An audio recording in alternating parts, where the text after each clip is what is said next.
I only needed a dry place to sleep.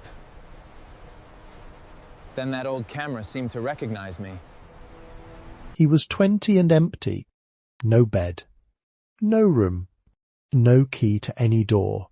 Just a cracked brass camera lens wrapped in his father's grey wool sweater and $10 he had kept folded inside his boot through 6 wet weeks of wandering.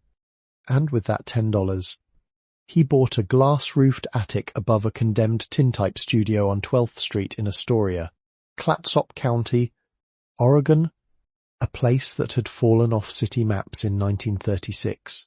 Rain came through the roof in 5 separate places. The north wall leaned hard enough to split the plaster. The county had condemned it since 1989 and was scheduled for demolition the following spring. But what nobody knew was that behind the accordion bellows of the great walnut field camera, in a sealed compartment that had not been opened in over 90 years, was something that would change his life forever. Before we continue, if stories like this mean something to you, hit subscribe and tell us in the comments where you're watching from. We love seeing how far these stories travel. Silas Whitcomb had been waiting his whole life without knowing it. He had grown up in the damp back rooms of other people's houses, in rented porches and spare corners, in places where the wallpaper belonged to someone else and every cupboard had a rule. His father, Ansel, moved them from town to town along the lower Columbia, taking work where light could still be found. He repaired cameras when there were cameras to repair, rebacked portraits when churches wanted their founders made handsome again, and sometimes sat at county fairs with a black cloth over his head, making tintypes for fishermen who wanted to send their faces inland. Silas learned early that a house could sound different when it did not want you. Boards answered strangers with a sharp complaint. Doors stuck. Stairs paused under your foot, then gave you away. He became a boy who knew how to sit still, how to chew slowly, how to fold a blanket so it did not look as if anyone had slept under it. He had hair the dark brown of wet bark, eyes that did not hurry toward anyone, and hands that seemed older than the rest of him by the time he was 12. His mother had died before memory could gather a clear picture of her. What he had was a smell of lavender starch from an apron kept in a trunk, and one photograph of her seated beside a window, her chin lifted as if listening for weather. His father never spoke of her as if she were gone entirely. He said her name when he cleaned glass. He said it when fog pressed the panes. Mabel, a soft name, almost too easy to lose. Ansel was a thin, careful man, not made for loud rooms. He had one shoulder higher than the other from years of carrying box cameras, tripod legs, chemicals, plates, and the square wooden cases of a trade that had already begun to vanish. He could sit for an hour with a lens in his palm, wiping the curved glass in circles so patient they seemed like prayer. He did not laugh often, but when he did, it surprised his whole face. In the evenings, when there was enough money for kerosene, father and son would sit at the kitchen table and mend the old instruments. Ansel would lay out the pieces with an exactness that comforted the boy. Lens rings, brass screws, ground glass, cracked bellows, velvet cloth, tarnished clips, a small camel hair brush wrapped in newspaper. He taught Silas that no honest thing was beyond repair until it had been looked at in good light. But the person who gave Silas a language for that patience was not his father. It was his great-aunt Lenora Whitcomb, who lived in a narrow house behind a feed store in Warrenton, where the salt wind came in under the doors and turned every hinge orange with rust. She had been a tintype photographer before the world decided it wanted paper faces quicker than iron ones. Her hands shook by then, but only when empty. Once she held a plate, a bottle, a lens cap, or a tray of silver nitrate, the tremor seemed to go somewhere else. Every Saturday morning, if Ansel had wagon fare or a borrowed truck, he took Silas to Lenora's back shed, which she called the sunroom, though it was patched with tar paper and lit by one high pane of greenish glass. They arrived with bread if they had it, coffee if they could spare it, and sometimes only their own quiet company. Lenora would unlock the shed with a key she wore around her neck and say the same thing without turning around. "Come in soft." Light is already nervous. The room smelled of vinegar, old rain, singed dust, alcohol, and the strange medicinal sweetness of collodion.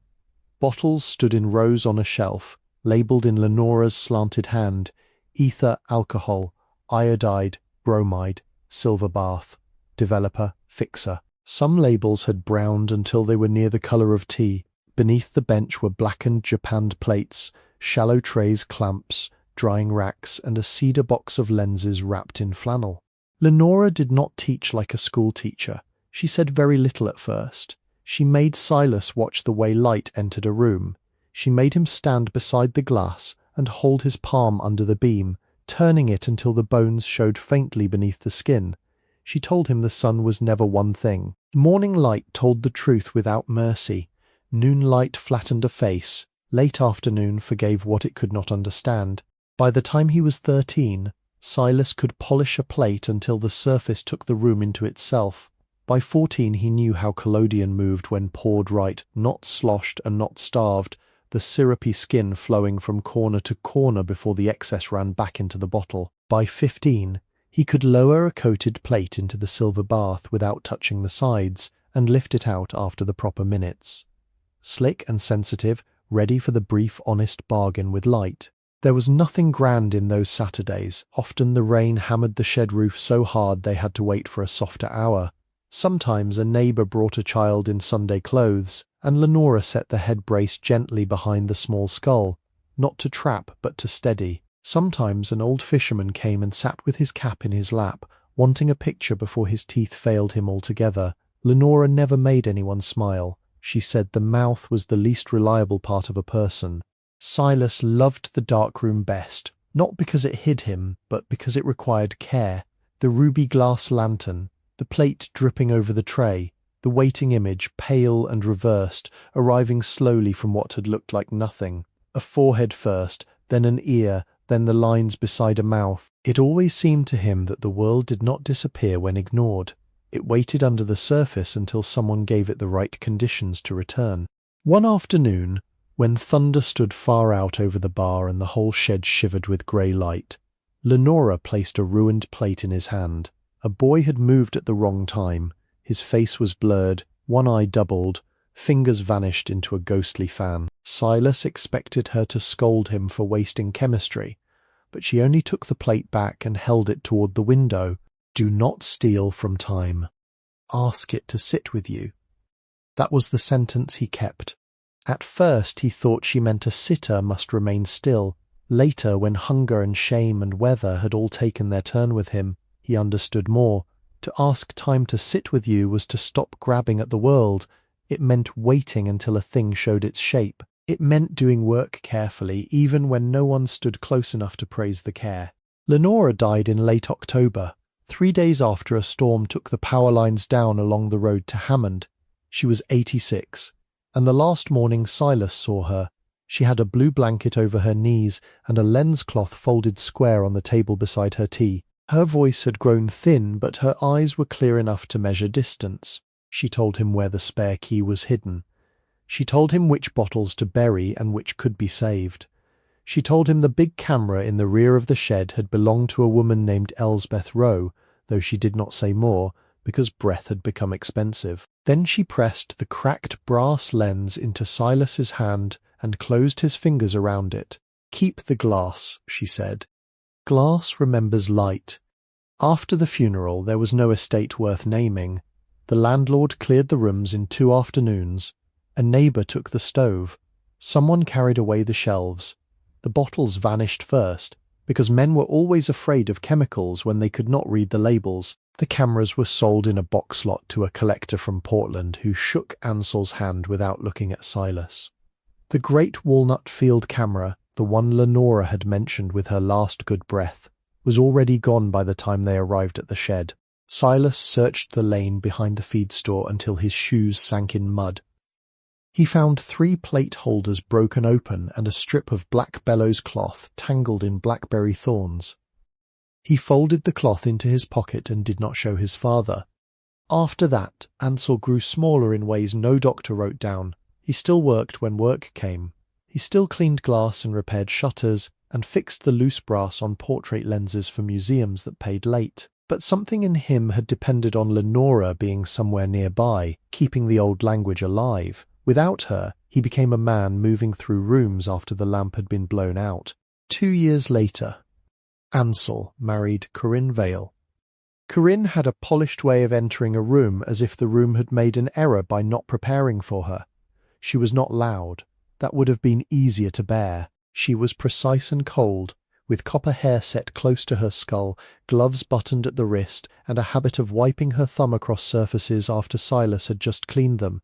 She sold cosmetics from a folding case and kept her accounts in a red ledger with squared corners. When she smiled at customers, the smile never reached the part of her face that watched. She called Ansel's trade the old picture business. She called the cameras those boxes. She did not forbid Silas from touching them. She made touching them feel like theft. At first, Ansel seemed grateful simply to have another adult in the house. He had been tired for so long that Corinne's order looked almost like kindness from a distance. Bills were sorted, curtains were washed, the pantry had labels. She bought a new clock and placed it on the mantel, where it ticked with a stiff authority that made the rooms feel rented even when rent had been paid. Silas was 17 then, already tall and narrow, with shoulders shaped by carrying equipment and a face that rarely offered an opinion before it had studied the exits. He came home from day labour to find his father's lenses rearranged, the old tripods moved to the shed, Lenora's papers bundled in twine and pushed into a damp corner. He lifted the twine once and saw tide marks already blooming across the envelopes. "Leave those," Corinne said from the doorway. He did. Not because he agreed, because Ansel was sitting at the table behind her, with one hand pressed against his ribs, pretending not to listen. The illness came with winter and stayed through spring. At first it was a cough, then it was weight loss, then the doctor and Rainier wrote words in a careful hand and folded the paper so Corinne could carry it like proof. Silas cooked oatmeal, chopped kindling, cleaned basins, and sat up with his father during the worst hours, listening to the rain move along the roof in long searching fingers. Ansel did not speak much near the end. When he did, the words were small, practical, and broken by breath. He asked whether the lens was safe. He asked if Silas remembered how long to sensitize a plate. He asked once whether Lenora's key had ever been found. Silas lied and said yes, because dying men should not have to hold every loss at once. On the morning Ansel died, the river was hidden under fog. Corinne stood at the foot of the bed in a dark dress she had already pressed. She did not cry in the room. She pressed a handkerchief to her mouth when the doctor came, and later, in the front parlour, she let neighbours see her shoulders tremble with fine restraint. Silas sat in the back shed among the cameras, holding the brass lens in both hands until the cold of it entered his bones. The insurance papers arrived 10 days later. By then Corinne had changed the locks. The first thing she threw out was the broken enlarger, then the tripods, then the plate holders, then Ansel's cabinet of lenses, minus the few pieces Silas had hidden under his cot. A junk hauler came with a flatbed truck and a cigarette stuck to his lower lip. He moved through the shed without understanding weight, stacking walnut, brass, leather, and glass, as if all materials had been born equal once a woman had paid him to remove them. Silas stood in the yard with his father's grey sweater under one arm. Inside it was the cracked brass lens, Lenora's strip of bellows cloth, and a tintype of Ansel as a young man sitting beside a painted tree. Corinne watched from the porch. Beside her stood a broad-shouldered man named Hollis Pike, who had begun visiting 2 evenings after the funeral, with a hat in his hand and cologne strong enough to cover mildew. He never spoke to Silas directly. He looked at him as one looks at a chair left in the wrong hallway. The eviction itself happened on a Tuesday. Silas had been scraping mud from the threshold when Corinne came down the steps carrying a cardboard box.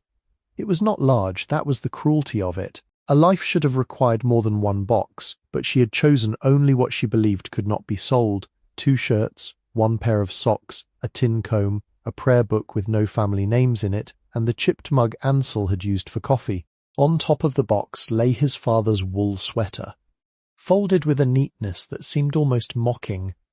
Corinne set the box on the porch rail, then placed a new brass key into the lock behind her, and turned it once. The sound was small, final, and exact. "This house no longer has room for you." 8 words. Silas looked past her shoulder. His mother's photograph, the one by the window, still stood on the mantel inside. Corinne saw his eyes go to it. She did not move to get it. She did not look away either. That was the betrayal he remembered most clearly. Not anger, not shouting. Only a woman standing between a son and the last face that might have softened the room. Hollis came to the doorway behind her and leaned one hand against the frame. He had Ansel's work apron folded over his forearm, though he would never have known what any stain on it meant.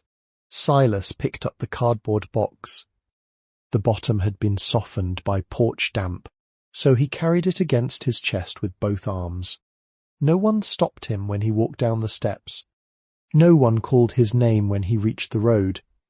The first night he slept under the awning of a closed bait shop in Cathlamet, with the box under his head and the sweater around the lens inside his coat. Rain fell so steadily that it erased the difference between river and sky. He had $9.36 then, after buying a heel of bread, a tin of sardines, and coffee so hot it burned his tongue at a counter where the waitress never asked why his hands shook. He walked west because the river moved that way. In Longview, he slept 2 nights behind a church whose basement smelled of bleach and boiled cabbage. The pastor gave him a blanket but could not give him a bed, and a woman from the auxiliary wrapped biscuits in wax paper and pressed them into his hand without meeting his eyes. By the time he crossed into Rainier, he had $8.12, a blister under his right heel, and a cough that came when he lay down. He found day work when he could. One morning in Clatskanie, he unloaded sacks of feed for a man who paid him in quarters and a dented pear.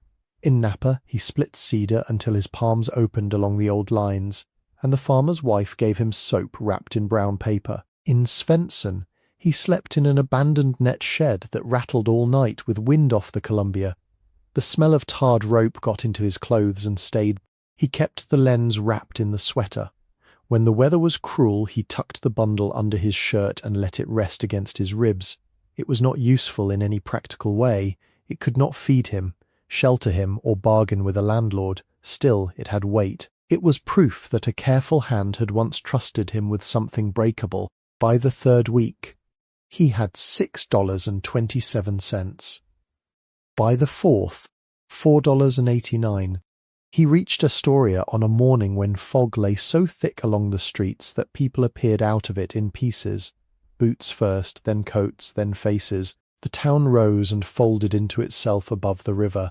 All damp stairs, leaning houses, gull cries, pilings, fish smell, diesel and old brick darkened by years of salt weather. He had seen it before only from a truck window when he was younger, riding with Ansel to repair a studio shutter for a woman who paid in canned salmon and an envelope of silver coins. For 3 nights he slept beneath the covered loading dock of a shuttered cannery, tucked behind stacked pallets with his coat pulled over his face. On the 4th night a watchman found him and told him to move along, not unkindly but with the tired authority of a man who had been told to keep property empty. Silas moved. He slept once in a hay barn east of town, waking before dawn when frost silvered the edges of the boards. He slept once on the rear porch of a Polish church, where the statue of a saint watched over him with both hands broken off. He slept twice in the public restroom near the waterfront until a custodian found him at daybreak and opened the door without speaking. The custodian left first. That kindness was so delicate, Silas had to sit a while before he could stand. 6 weeks changed the arithmetic of a person. Bread became a calculation. Coffee became medicine. A dry sock became wealth. He stopped thinking in days and began thinking in places where rain could not reach him from all sides. He learned which alleys carried less wind, which church steps had a roof, which baker threw burned loaves into a bin just after closing. He learned that shame was heaviest when a stranger was gentle. By then he had $1.78 in coins, and the $10 bill hidden flat under the insole of his left boot. He had not spent it because it was the last whole bill his father had handed him, months before the illness took the shape of certainty. Ansel had given it to him after selling a repaired lens to a schoolteacher in Kelso. For when something exact is needed, he had said, folding it once before passing it over. Silas did not know what exact thing his father had imagined, neither did he, so the bill stayed in the boot, softened by walking, protected from rain by leather and stubbornness. The classified ad was on the bottom corner of page 7 of the Daily Astorian, folded over a wooden rod in the public library reading room. He had gone in because libraries allowed a man to be still without buying anything. The building smelled of waxed floors, wet wool, paper and coal heat. A radiator ticked under the window. Rain traced the glass in patient lines. Silas sat at the long table with his cardboard box between his shoes and pretended to read yesterday's paper until his hands warmed enough to stop hurting. The notice was small, printed between a sale of oyster baskets and a warning about delinquent taxes. County property auction. Sealed bid minimum $10. Former commercial attic space, 12 Th Street, Astoria. Structure condemned. UN safe. BOIR assumes all risk. Tax. Repair. Removal. OR demolition obligation. Clatsop County Clerk, Room 204. Bids close Friday. 4 p.m. Silas read it once. Then again. Former commercial attic space. He looked toward the window where the grey afternoon pressed close enough to flatten the town. An attic had a roof, even a bad one. A condemned building had walls, even if the walls leaned. Buyer assumes all risk. The words should have frightened him. Instead they had the plainness of tools. Risk was not new, cold was not new. A roof one could lawfully stand under, even for a little while, was new enough. He asked the librarian for directions to the courthouse. She was a woman with silver hair, pinned low and spectacles on a chain. She looked at his coat, his box, then his face. Her expression did not soften in any visible way, which made her kindness easier to accept. Up Duane, she said, marking a scrap of paper. Past the bakery. Brick building with the clock. Room 204, he thanked her. She slid the folded scrap across the table, then added a stub of pencil. For the bid, she said. In the men's washroom, Silas removed his left boot and worked the damp insole loose. The $10 bill came out flattened and warm from his own foot. Its corners softened. The green ink rubbed pale where walking had worried it. He laid it on the sink and looked at it for a long while. There was no music in the moment, no clear sign. Only rain tapping the high window and the sour smell of wet wool rising from his sleeves. He could buy food with it.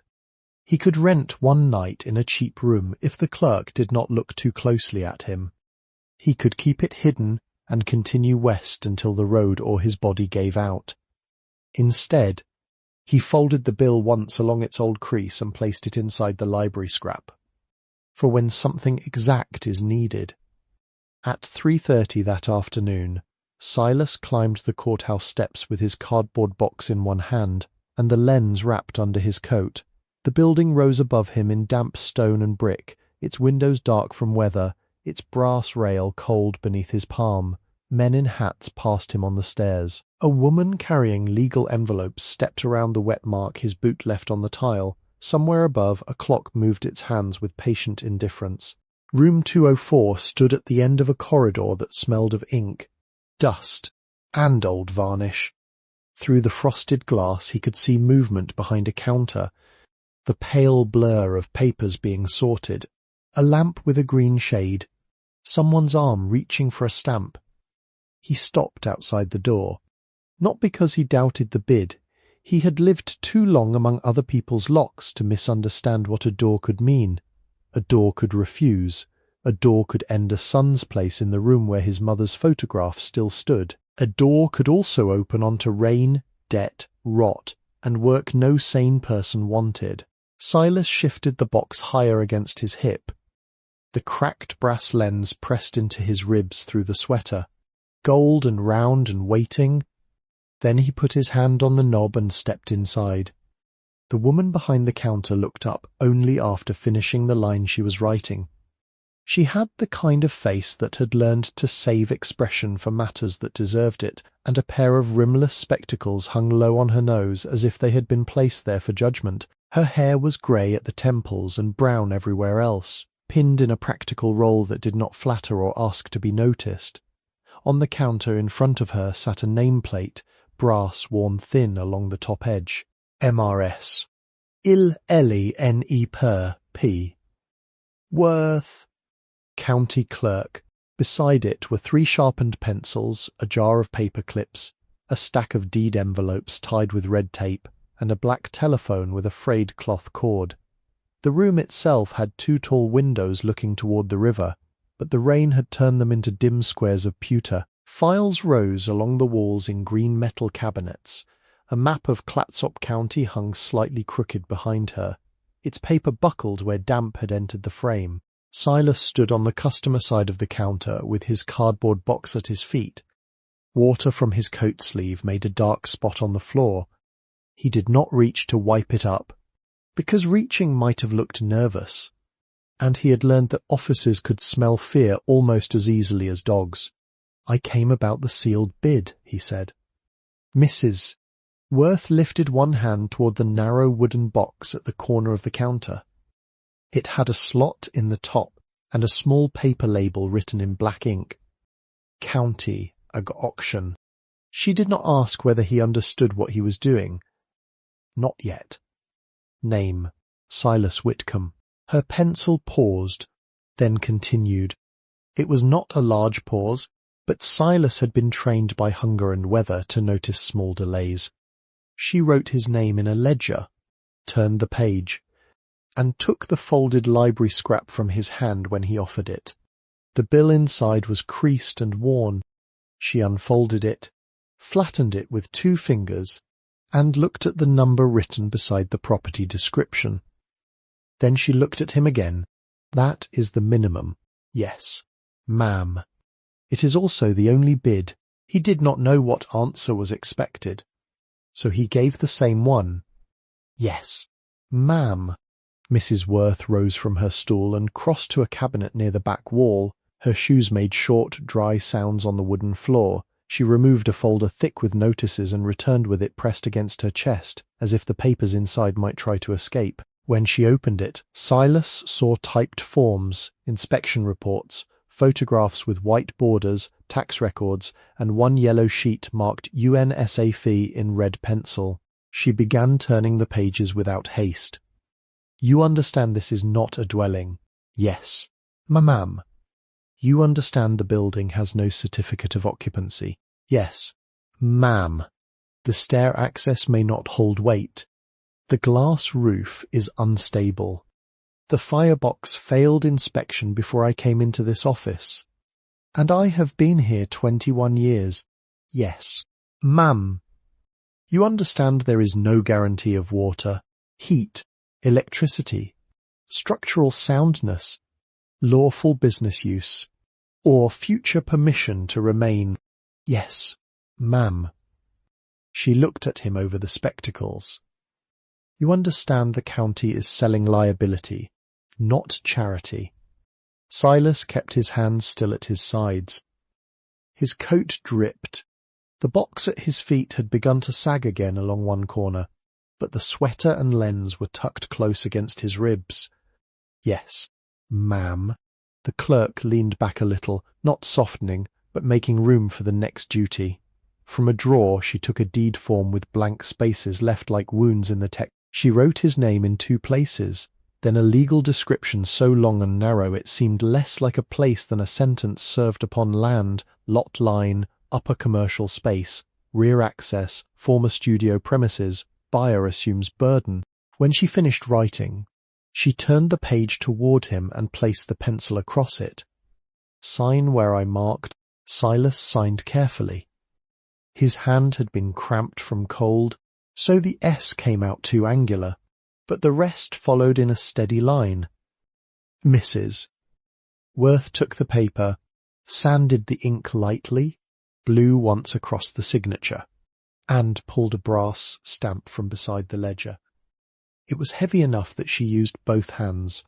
The stamp came down with a patient blow. The sound entered the room and settled there.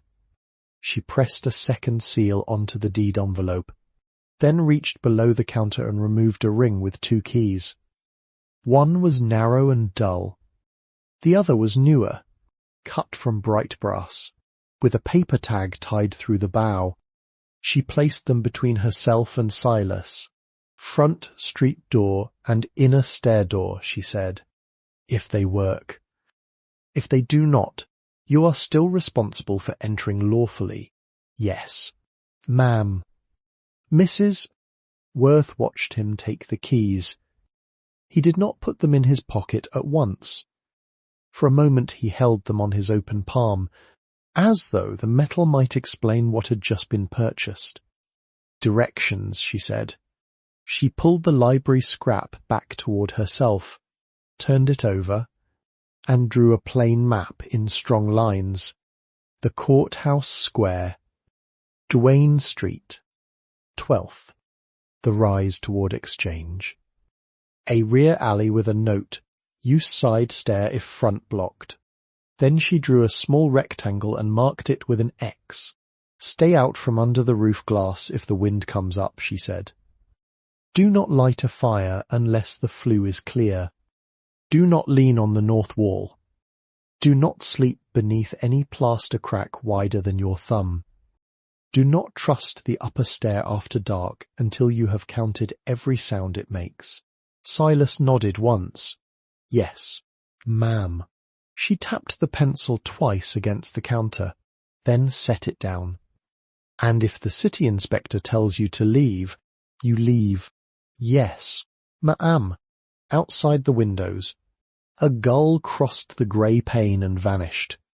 The clock in the corridor struck 4 with a muffled distance, each note arriving through plaster and wood. Mrs. Worth took the bid box and placed it beneath the counter. That should have ended it.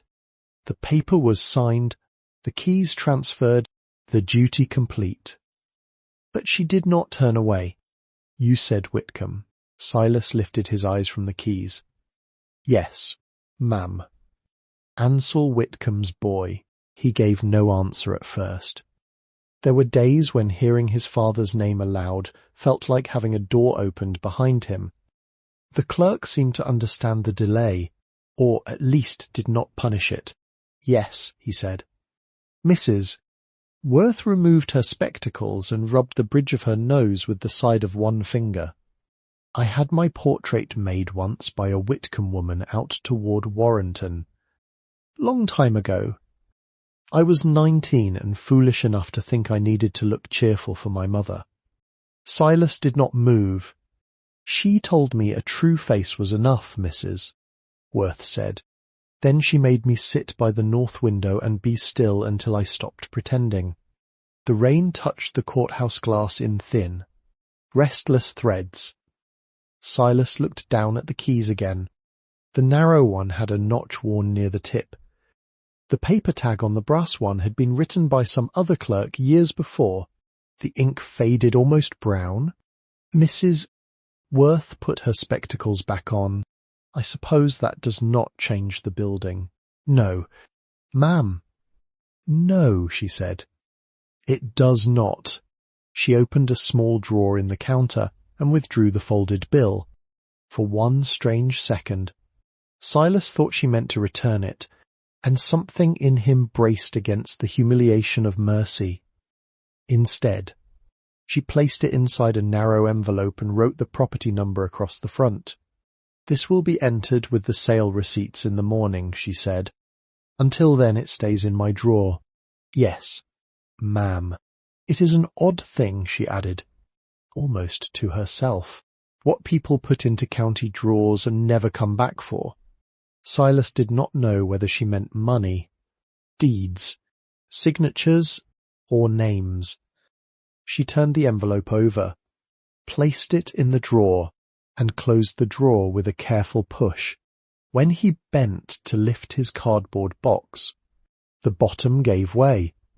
The chipped mug fell first, then the prayer book. One shirt slid half out and hung from the torn corner like a flag of surrender. For a moment Silas stood over it, unable to move because the room had become too exact.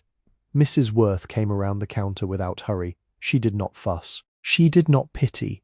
She took a length of red deed tape from her desk, crouched with difficulty, and tied the box twice around, one band lengthwise and one crosswise.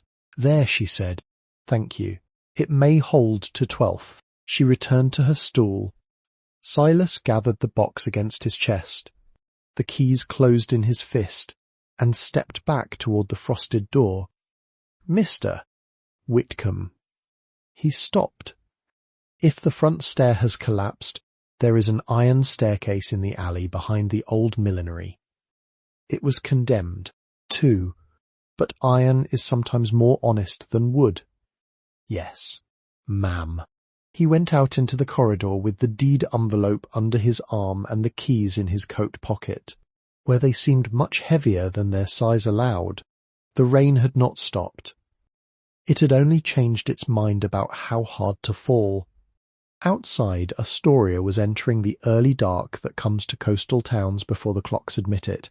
The courthouse steps shone black. Street lamps made blurred halos over the brick walks. Silas held the box tight under one arm and followed Mrs. Worth's map along Duane Street, past a bakery with steam clouding the front window, past a marine supply shop smelling of rope and oil, past a shuttered tailor with a striped awning sagging under rainwater.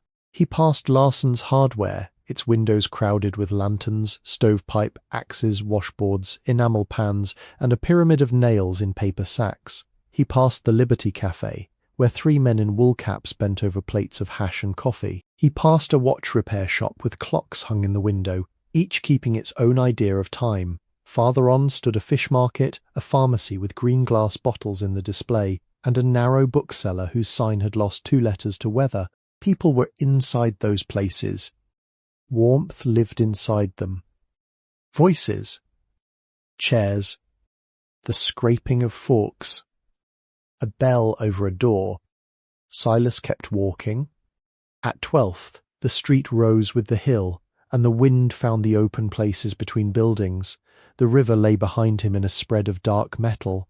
Ahead, houses climbed the slope in tiers, some painted white, some mustard, some weathered to a grey that belonged more to driftwood than lumber. Smoke came from a few chimneys and flattened quickly under the low sky. The directions sent him past an undertaker's parlour with lace curtains, then a vacant storefront where the words M. Bell Hats could still be read in ghost paint across the upper glass. A dog barked from behind a fence made of mismatched boards. It was a big yellow animal with one torn ear, and it followed Silas along the fence line until reaching the end, where it placed both front paws on the wet top rail and watched him pass. "Evening," Silas said quietly. The dog gave one more bark, less certain than before. There were walnut trees farther up, planted along the edge of a lot that had once been cared for by someone with an eye for shade. Their bare branches reached over the lane, black against the rain-heavy sky. Fallen leaves had gathered against the curb in slick mats. Silas stepped around them, though his shoes were already soaked through. He found the alley behind the former millinery first. It was narrow, paved in broken brick, and smelled of wet ash, rotting leaves, and standing water. A line of sheds leaned along one side. On the other stood the rear elevations of old commercial buildings, their backs plainer than their faces, with service doors, coal chutes, rusted gutters, and windows boarded from the inside. At the far end, under the angled shadow of a neighbouring wall, he saw the iron staircase. It rose in 3 flights along the back of a brick building, black with rain and rust, bolted to the wall with plates broad as a man's hand. Some treads were missing their outer corners. One rail bowed outward. Beneath the landing, blackberry canes had grown through a heap of broken lath and plaster, their thorns bright with water. Above the upper landing was a door painted once in green, though time had taken most of it. To the right of the door, fixed to the brick with 2 remaining screws, hung a sign so faded it seemed to be withdrawing from itself. Row Whitcomb, Sun Portraits. Tintypes while you wait. Silas stood in the alley and read the words until rain blurred them. He had not expected the name. County papers had called it former commercial attic space. The classified ad had given no history. Mrs. Worth had said nothing about a sign. The building was 3 stories tall at the front and 4 at the rear because of the slope. Red brick formed the lower walls, dark and nearly purple where water had run for decades. The upper studio was framed in timber and corrugated metal patched with cedar shingles, as if several eras had argued over how to keep the weather out and all had lost.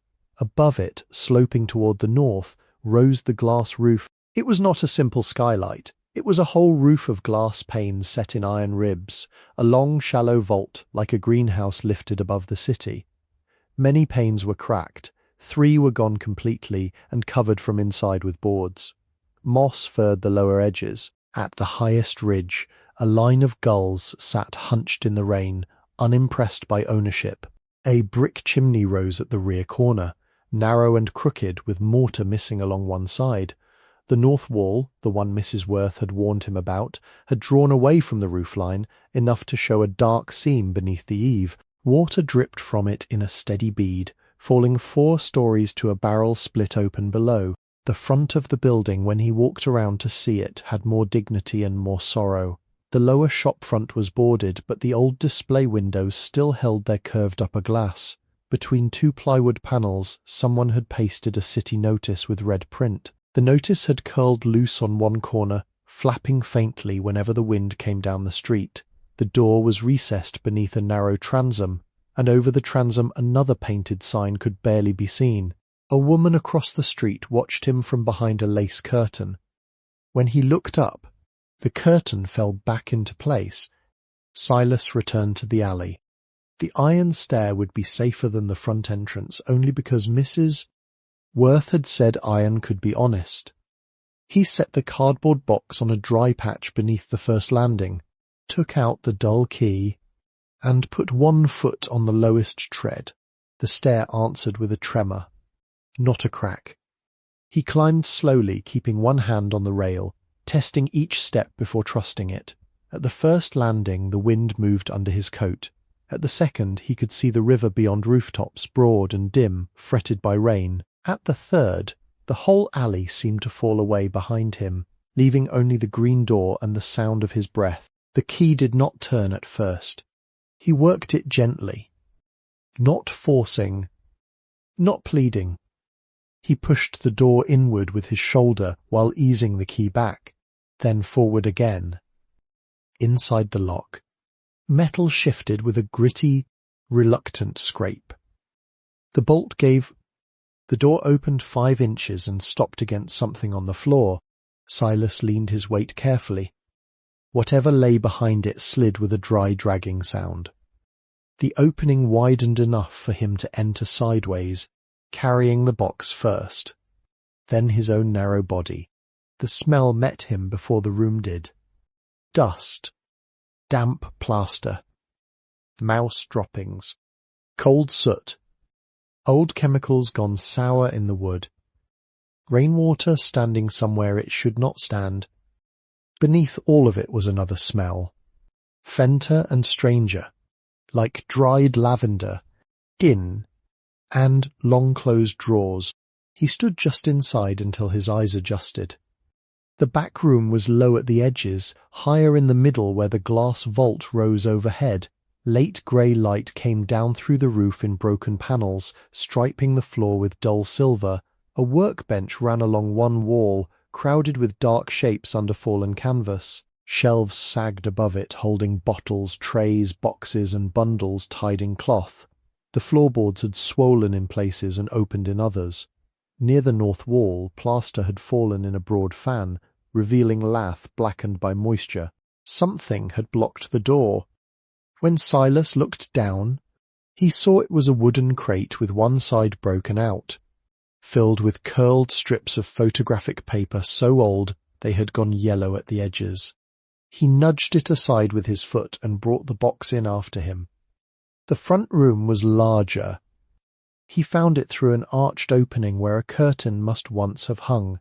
Here the glass roof showed itself fully, sloping down toward the street with its iron ribs crossed like the bones of a patient animal. A great painted backdrop stood against the east wall, its scene of columns and drapery faded almost to fog. 2 chairs sat in the middle of the room, one straight-backed and one upholstered, the upholstery split open with horsehair showing through. A head brace rose behind the straight chair, brass clamps tarnished green. Near the window end stood the camera. Silas did not move toward it at once. It was larger than any camera he had ever seen outside memory. Walnut body, brass lens, ring blackened but intact. A long accordion bellows folded between front standard and rear frame, the leather cracked yet still holding its shape. The camera sat on a wheeled stand with iron casters aimed toward the chairs, as if waiting for a sitter who had stepped out only a moment before. A black focusing cloth hung stiff over the rear, grey with dust along the folds. He set down the box. Rain tapped the glass roof in scattered notes. Different pitches for different panes. Somewhere in the walls a mouse scratched. Paused. Scratched again.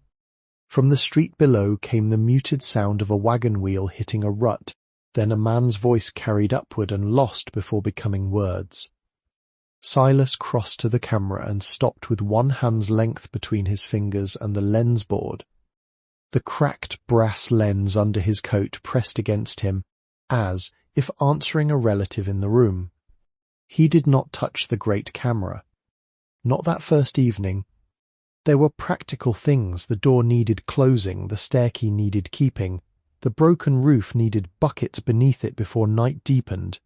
He found 2 dented pails, 1 enamel basin, a cracked developing tray, and a chamber pot with blue flowers around the rim. He placed them under the 5 leaks he could hear, shifting each one until the drop struck metal or porcelain instead of wood. The sound changed the room. Drip into pail. Drip into basin, drip into tray. Slow, faster near the missing panes. A hollow plink from the chamber pot that would have made a child laugh in another life. He walked the floor by inches, learning where boards dipped and where they held. Mrs. Worth had told him to count every sound, so he did. Near the rear door, 2 squeaks and a dull place. By the workbench, 1 cracked board but no give. In the front room, a long groan beside the head brace. Under the camera stand, firm. Near the north wall, not safe. He found no water, no working stove, no lamp with oil, no bed. But in a tall cabinet near the arched opening, he found canvas backdrops folded over poles, a moth-eaten curtain, and a square of dark cloth that had once been used under the focusing hood. It smelled of dust and cold metal. He shook it out near the door, and a dry storm of grit rose around him. For supper he ate the last biscuit from the churchwoman in Longview, now hard enough that he had to soften each bite in rainwater caught from one of the cleaner leaks. He drank from his cupped hand. The water tasted of roof, iron, and sky. Dark came slowly through the glass roof, or perhaps the room simply gave up its shapes one at a time. The chairs went first, then the shelves, then the painted columns on the backdrop. The camera remained longest, because the brass ring held whatever light was left and kept it in a narrow circle, dull as an eye that had no need to close. Silas made his bed on the floor beneath the arched opening, away from the plaster cracks and out of the paths of falling water. He laid the cardboard box against one side of himself and the sweater-wrapped lens against the other. The deed envelope went inside his shirt. The keys he tied into the corner of the dark cloth before pulling it over his legs. The floor was cold through his coat. The building shifted in the wind with small, dry complaints. Once, far below, the yellow dog barked twice and stopped. Somewhere, a loose pane clicked in its frame all night with the exact regularity of a bad clock. Silas did not sleep quickly. Tiredness was not the same as trust. He lay on his back and looked up through the dirty panes of the glass roof. Beyond them, the night was not black, but the deep grey of rain over a coastal town.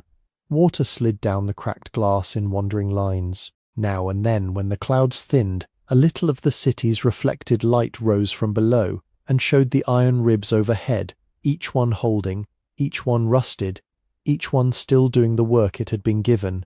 In the front room, the great camera waited among the chairs. In the back room, bottles and trays kept their silence on the shelves. Below him, The city went on with its kitchens, lamps, supper plates, closing doors, and beds that belonged to people whose names were known by the houses they entered. Silas turned onto his side, careful of the deed envelope against his chest.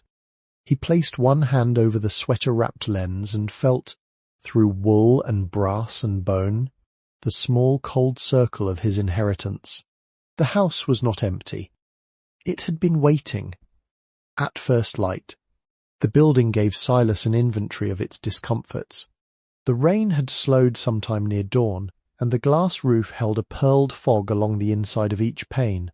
Water stood in the 5 pails he had placed the night before, each at a different level, as if the leaks had been voting among themselves while he slept. His coat was stiff from drying badly. His shoes were damp through the soles. A line of cold had settled into his hip where the floor had pressed against bone. He sat up slowly and listened. The city below had begun its morning without him. A cart rattled over brick. Somewhere a door opened and struck a bell. A woman called to a child in a voice made flat by distance. Gulls complained from the roofs, arguing over whatever the tide had given them. Inside the studio, all was still except for water dripping into enamel. Silas folded the dark cloth and tied the keys into his pocket. He did not light a fire. He did not go near the chimney except to stand 3 feet back and look up at the brick throat, which was black and sealed with shadow. Instead, he took the basin with the cleanest roof water, carried it to the rear door, and washed his face in the alley air. On that first day he learned the back stair in daylight.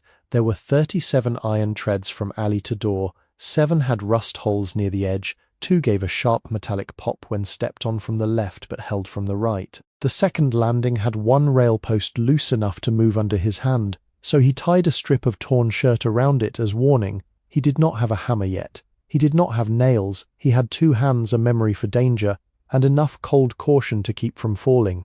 The well was farther down the alley than Mrs. Worth's map had shown, behind a shed with a collapsed roof and a board sign reading city water not guaranteed. It was not a well in the deep country sense, but a hand pump mounted over an old municipal line, set into a square of cracked concrete where weeds grew up through the seams. The pump handle was red once and now mostly rust. When Silas worked it the first time, nothing came but air and a dry complaint from the pipe. He primed it with rainwater from his basin, waited, and tried again. After 20 strokes, brown water coughed out in bursts. After 40, the water ran clearer.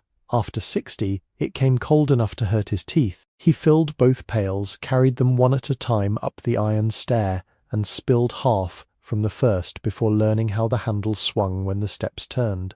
The outhouse stood behind the neighbouring building, shared by no one because no one else wanted to admit the alley existed. Its door hung crooked and would not latch.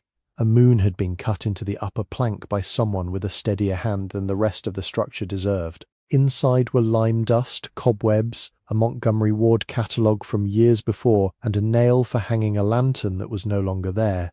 Silas cleaned it with a broken broom he found beneath the stair and scattered ashes from an old bucket until the smell became less personal. By the end of the first day he knew which boards to avoid between the rear door and the front room. By the second he could cross the studio in the dark by counting.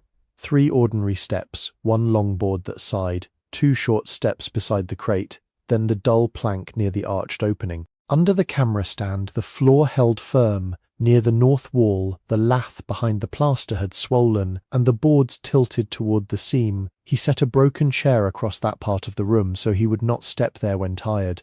On the 3rd morning, the sun came out for less than 8 minutes. It came not as warmth but as evidence. A pale bar entered through the cleaner portion of the glass roof and fell across the straight-backed portrait chair. Dust rose into it so densely the air seemed full of sifted flour.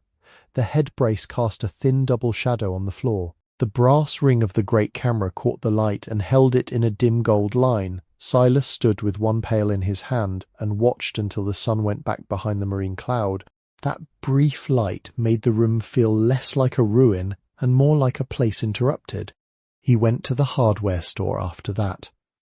Larson's Hardware occupied the corner of 12th and Commercial in a brick building that smelled of linseed oil. stove black, leather, coffee and metal bins. A bell above the door gave one tired ring when Silas entered. The front window held hurricane lamps and coils of manila rope. The long central aisle was floored in boards worn smooth down the middle, and high shelves rose to the pressed tin ceiling, loaded with hinges, shovels, enamelware, lamp chimneys, stovepipe elbows, mousetraps, wash tubs, kerosene cans, sash weights, and boxes of screws with handwritten labels. Behind the counter stood a man with white hair cut close to his head and a beard trimmed square under the chin. He had one cloudy eye and one sharp blue one, and the habit of looking at a customer with the good eye first, then turning slightly so the cloudy one could have its say. His left thumb was missing at the first joint on his apron. Stitched in black thread was the name Ernest Larson. He was weighing nails on a brass scale when Silas approached. "Need something particular, mister?" Larson said. "Not quite a question." "Yes, sir." Silas removed the county deed envelope from inside his coat and placed it on the counter. He did not open it.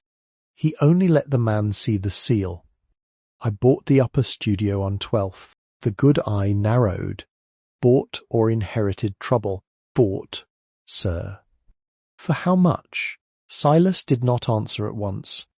"Mr." Larson's face changed by the smallest measure. "Never mind," he said. "County's been trying to hand that place to the tide since before my knees started forecasting rain. I need to make it safe enough to stay in," Silas said. The hardware owner set the scoop of nails down. "That is not the same as making it safe." "No, sir." "Mister." Larson studied him over the counter. He took in the patched coat, the reddened hands, the cardboard box shadow under his arm, the way Silas did not lean on anything that was not his. "You have money?" "A little." "How little?" Silas placed his remaining coins on the counter. They made an honest, insufficient sound. "Mister." Larson counted them without touching at first. Then he separated the pennies from the nickels from the dimes, and left the few quarters where they lay. "That will buy you a broom, maybe a cold supper, and the privilege of discovering the next problem." "Yes, sir." "You know roofing?" "No, sir." "Masonry?" "No, sir." "Carpentry?" "Some." "From repair work?" "Chimneys?" "No." "Then you need knowledge more than tools." The man bent below the counter and came up with a thin, stained book whose cover had been repaired with cloth tape. Practical repairs for farm and shop. The corners were rounded from handling. Several pages had slips of brown paper marking them. Mr. Larson pushed it across the counter with 2 fingers. "That is not for sale." Silas did not pick it up. "I can't buy it." I said it was not for sale. The hardware owner reached for a ledger bound in black cloth and opened it to a clean page. With a fountain pen, he wrote Silas Whitcomb across the top. The pen paused after the surname, then continued. Beneath the name he made columns for date. Item, debit, credit. "I do not extend accounts to drifters," he said. Silas lowered his eyes.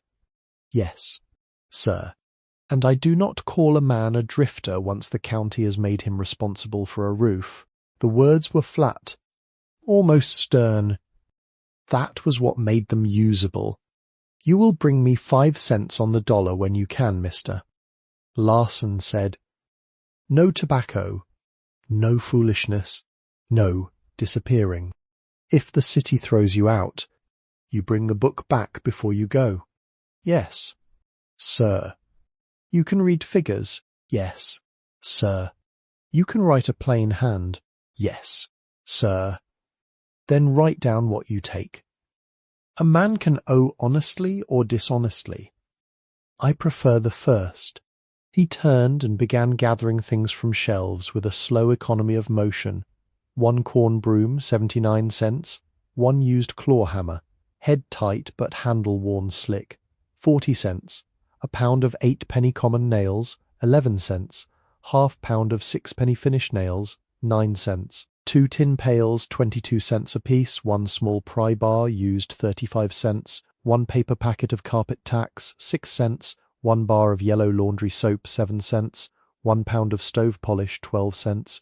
1 wire chimney brush with a rope eye, $1.10. 1 length of half-inch hemp rope, 20 feet at 2 cents a foot.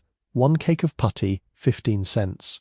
1 roll of tar paper remnant, 3 feet wide and 11 feet long, 28 cents because the edge was torn. Mr. Larson wrote every price in the ledger. Silas copied each item onto a scrap, not because he doubted the man, but because the act of writing steadied him. When the pile was done, Mr. Larson added a pair of work gloves with 1 palm patched in a different leather. "Those are mine," he said. "Not charged." Silas looked at the gloves. "I can pay later." "No," the hardware owner said. "You can return them when your hands grow smarter." There was no proper answer to that, so Silas gave the only one he had. "Thank you, Mr." Larson wrapped the smaller goods in brown paper and tied them with twine. The hammer and pry bar went through Silas's belt. The chimney brush, pails, and broom he carried under one arm. The repair manual he tucked flat inside his coat, careful to keep it dry. At the door, the hardware owner spoke again. "Start with water overhead, fire underfoot, and weight around you." In that order, Silas turned. "Roof, chimney, floor, that is the plain version, mister," Larson said. "Plain versions save lives." The chimney came first, not because it was most urgent, but because warmth without safety was only another form of danger. He began by clearing the hearth in the front room. It had been filled with fallen brick chips, bird nest straw, curled paper, and a brown drift of soot that stained his fingers at the first touch. The fireplace itself was narrow, built more for a coal basket or small wood fire than for heating the whole studio. A cast-iron lintel crossed the top. The firebox bricks had cracked in the rear, and several joints were soft enough to scrape with a fingernail. He did not light anything. Instead, he laid the repair manual open on the floor and read the chimney section 3 times. The first reading gave him fear, the second gave him order, the third gave him steps. Inspect throat, check damper if present, remove blockage from above when possible, use brush size suited to flue, protect room, work slowly, assume creosote until proven otherwise. The roof was too dangerous to climb directly, so he studied the chimney from the iron stair and the neighbouring landing, where he could see the upper brickwork at an angle. The cap was missing. Moss grew along the shaded side. A gull had built a poor nest in the crown, mostly sticks, twine, and what looked like a strip of cloth. Silas tied the hemp rope around his waist and secured the other end to the stair rail, not because it would truly save him from a fall, but because care sometimes needed a visible shape. He climbed only high enough to reach the chimney mouth from the side. The wind came off the river and pressed rain mist into his face. His fingers numbed against the brick. Using the small pry bar, he lifted out the nest a handful at a time, dropping each bundle into a pail tied below. Beneath the nest was soot. Beneath soot was a tarry black shine that smelled bitter and old, creosote. He fed the brush down slowly, turning it clockwise as the manual advised, then pulling it up with steady force. The first pass brought loose flakes, heavy and glassy, clattering down into the firebox below. The second brought black dust so fine it drifted upward and streaked his sleeves. The third jammed halfway down. He did not force it. He worked the rope, lowered, lifted, twisted, and felt the obstruction give by degrees. It took 4 hours the first day. By dusk his shoulders burned. His palms had blistered beneath the borrowed gloves, and black streaks marked his face where rain had carried soot down from his hair. He covered the chimney mouth with a square of tar paper weighted by bricks, not as repair but as mercy until better work could be done. Then he went inside and shoveled the fallen creosote from the firebox into a bucket with a broken dustpan. The second day he repeated the work from below. He tied the brush to the rope, fed it upward from the throat, and drew it down through the flue in slow scraping pulls. Each pass made a sound like teeth on stone. More flakes fell. Once a dead swallow dropped into the firebox, dry as paper, its wings folded in a shape almost delicate. Silas carried it outside and buried it beneath the walnut trees with the point of the pry bar. By the end of the second day, the flue drew a draft when he held a strip of paper near the opening. He tested with no flame, only breath and ash dust. The smoke shelf was still rough. The rear fire brick still needed work. But the passage was open enough to begin cautiously. On the third evening after starting the chimney, Silas built his first fire. He used only splinters at first, no larger than fingers, taken from broken crates in the back room. He set them over twisted paper and a few dry shavings he had kept inside his coat all day. The match came from a tin he had found in a drawer. 6 left, each one damp at the tip. The first broke. The second flared and died. The third took. He held it low until the paper browned, curled, and caught. The flame moved through the kindling with a small, careful hunger. Smoke hesitated at the throat, rolled once toward the room, then lifted. Silas crouched close, ready to smother it with ash if the draught failed. It did not fail. The smoke went up. Not cleanly yet, not proudly, but upward, which was enough for that night. He warmed his hands over a fire no larger than a hat. For supper he made a meal from a potato bought with 2 pennies bruised at the edge, half an onion given to him by the woman at the bakery when she swept the floor, and a heel of bread Mr. Larson had pretended not to see him slip from the day-old basket after asking the price. Silas sliced the potato thin with his pocket knife and cooked it in a dented tray balanced on 2 bricks beside the coals. The onion browned at the edges, the bread softened from steam. He ate slowly, burning his tongue only once. Heat changed the studio. Not much, not enough, but enough to wake smells hidden in the wood. Warm dust, old varnish, damp wool, a faint chemical bite from the shelves. The painted backdrop seemed to come forward a little in the firelight, its columns turning from grey to brown, its draped curtain taking on a tired red. The brass head brace gave one small gleam. The great camera remained in shadow, except where the lens ring held the fire like a small dark sun. After food, he began the inventory. He did not do it because he expected treasure. He did it because disorder wasted strength. He cleared one table first, wiping away dust with a damp rag, then divided the room into sections the way Lenora had divided a workbench: front room, portrait area, rear wall, chemicals, east shelves, paper and plates, west cabinet, cloth and props, underbench storage, camera stand, door wall, floor hazards. In the front room he found 6 backdrops on wooden rollers, painted parlour, garden arch, library shelves, Roman columns, plain dark cloth, and a rural scene with a fence line and clouds. 3 had mouse damage. 1 smelled of mildew deeply enough to make his eyes water. He hung them from rafters to dry, spacing them where drips would not reach. There were 2 posing chairs, 1 footstool, the head brace, 3 clamps, a child's carved stool missing 1 leg, a velvet cushion hardened by time, and a bundle of false drapery tassels the colour of old blood. In a drawer beneath the backdrop frame he found calling cards from families whose names still belonged to Astoria streets and storefronts. Some cards were embossed, some were plain, all were waiting for appointments that would never be kept. On the chemical shelves he found bottles stopped with glass, cork, and wax. He did not open them. He wrote the labels exactly as he saw them, including the ones he could not trust: collodion, amber bottle, half full, cork sealed, silver nitrate bath, glass tank covered, iron sulfate developer crystallized at neck, potassium cyanide, skull mark, do not touch, varnish, alcohol, ether bottle empty, bromide salts, paper packet hardened. The cyanide bottle he moved last, using gloves, a folded cloth, and the breathless care of a man carrying a sleeping snake.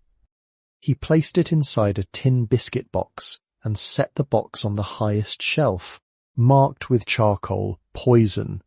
The east shelves held plate holders, Tintype plates still wrapped in black paper, japanned iron sheets, a stack of ruined ferrotype trays, a drying rack, 2 glass graduates, a cracked funnel, and 3 small scales with brass weights tucked in velvet.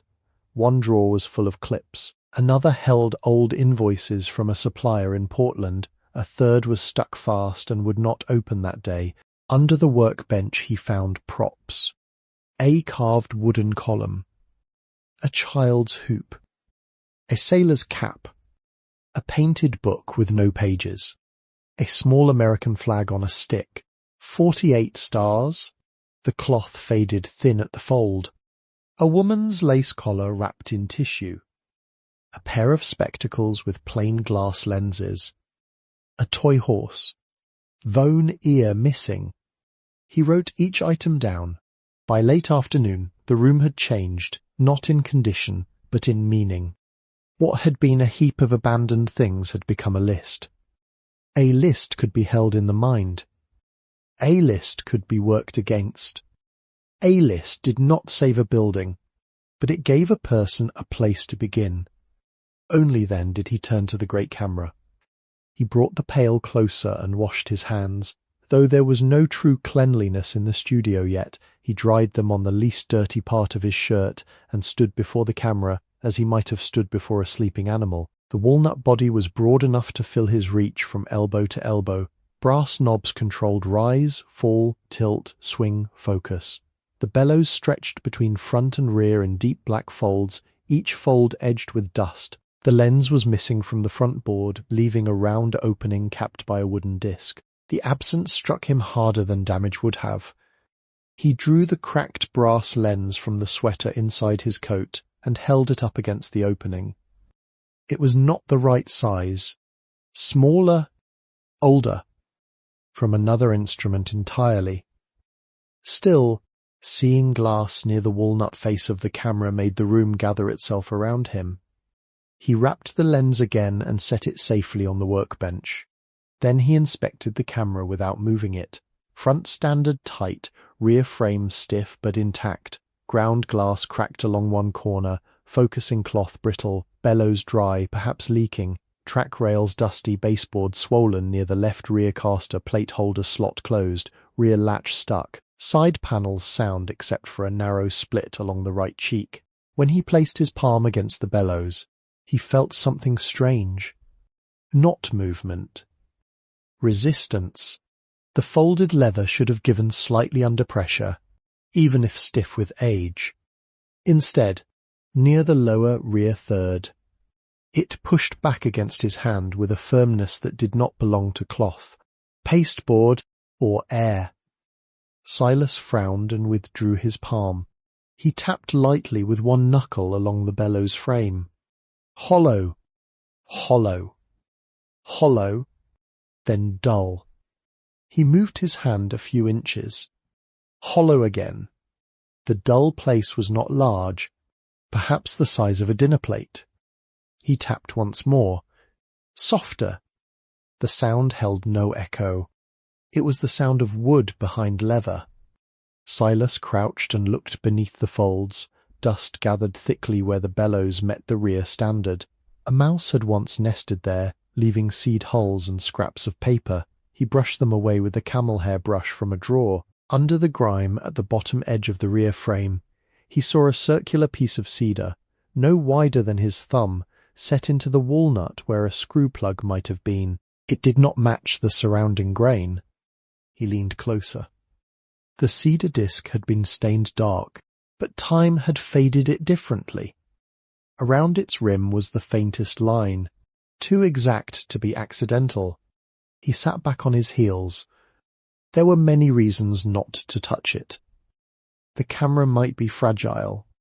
The disc might hold a joint together. The whole rear frame could split if he pried wrong.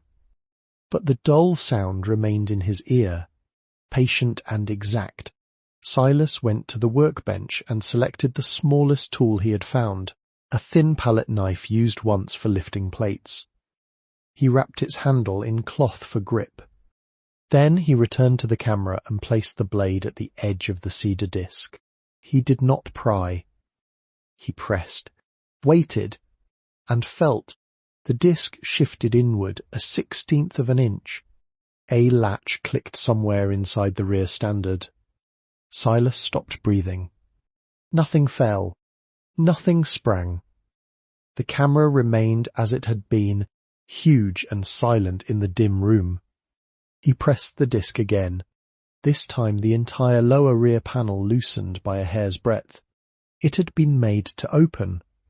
Not easily, not for accident. He found 2 hidden catches along the underside, both disguised beneath old varnish, one released after he scraped dust from its edge, the other stuck until he warmed it with his hand and worked it back and forth for nearly 10 minutes. When it gave, the lower panel moved outward 1/2 an inch and stopped against the stiff bellows.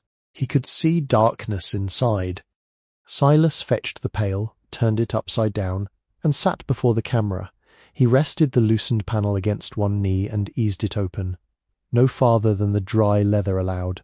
The smell that came out was cedar, dust, metal, and something like old paper shut away from weather. Not rot, not damp. Whoever had built the compartment had known how to keep water from its contents.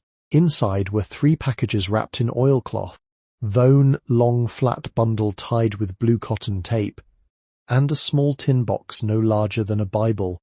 He took none of them at first. The room had grown very still. Rain had stopped. The pails were quiet. Even the gulls had withdrawn from the roof. Silas could hear his own pulse in his ears, and, beneath that, the building settling around him as afternoon cooled into evening. He reached in with both hands and lifted the first package. It was heavier than its size suggested. Oilcloth cracked softly under his fingers, but the knots in the twine were intact. He set it on the cleared workbench and brought out the second, then the third. The long flat bundle came next, delicate and rigid, the tin box last. It had been sealed around the lid with dark wax, now hardened and cracked at one corner. He closed the camera panel gently but did not latch it. Then he washed his hands again. The first package held tools. Not ordinary tools, though some had ordinary shapes. A brass lens spanner wrapped in chamois, 2 plate-lifting hooks with ivory handles yellowed by age, a levelling block, a retouching stand with a cracked magnifier, 3 glass funnels nested together, each wrapped in tissue, a silver dipper for lifting plates from a bath, its handle engraved with 3 letters worn nearly smooth, ERW. The second package held raw material, japanned tintype plates, black as still water, stacked between sheets of paper, a packet of collodion salts, 2 unopened vials sealed with wax, a dozen envelopes of portrait mats, cream and grey, their oval openings cut by hand, a roll of black velvet, a small ledger wrapped in linen, its cover tied shut. Silas did not open the ledger. Not yet. The third package held photographs, or rather plates that had never been finished into public memory.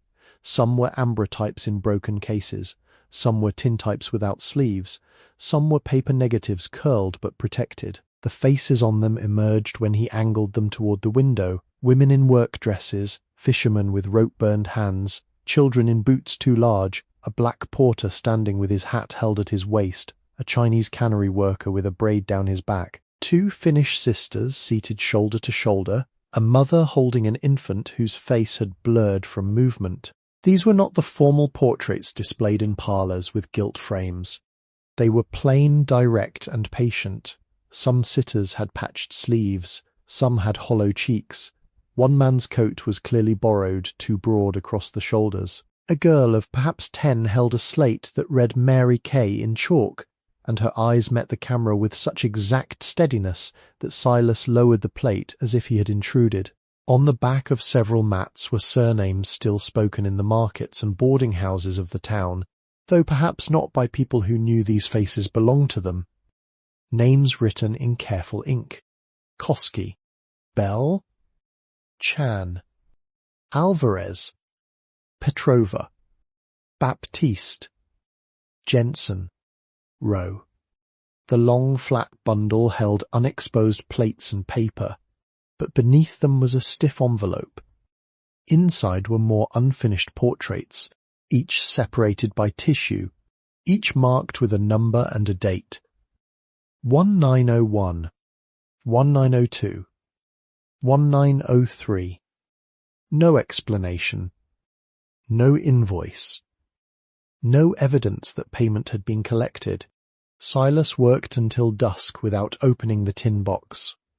He placed the portraits on the table in rows, not touching the surfaces with bare fingers. He weighed each face with his eyes, then set it down. The room seemed to fill with the presence of people who had sat in that chair under that roof and offered themselves to light because someone had told them their faces were worth keeping. Only when the last portrait lay covered with cloth did he pull the tin box close. The wax seal broke under the pocket knife with a dry snap. Inside was another wrapping, this one of oiled silk folded with such care that Silas could tell the hands had not been in a hurry. He unfolded one corner, then another. Coins appeared first. Not a heap. Rolls, stacks, paper envelopes, a small cloth bag tied with string. Beneath them lay banknotes flat between boards, protected from bending. The notes were of different years and sizes, some large and old, some newer, all kept dry by the tin and silk. There were silver dollars, half-dollars, quarters, dimes, nickels, Indian head cents, and several gold coins wrapped separately in squares of chamois. Silas sat down because his knees had lost their argument with the floor. He did not count that night. Not fully. He only lifted, sorted, and understood slowly that the box did not contain emergency money. It contained a life's refusal to disappear.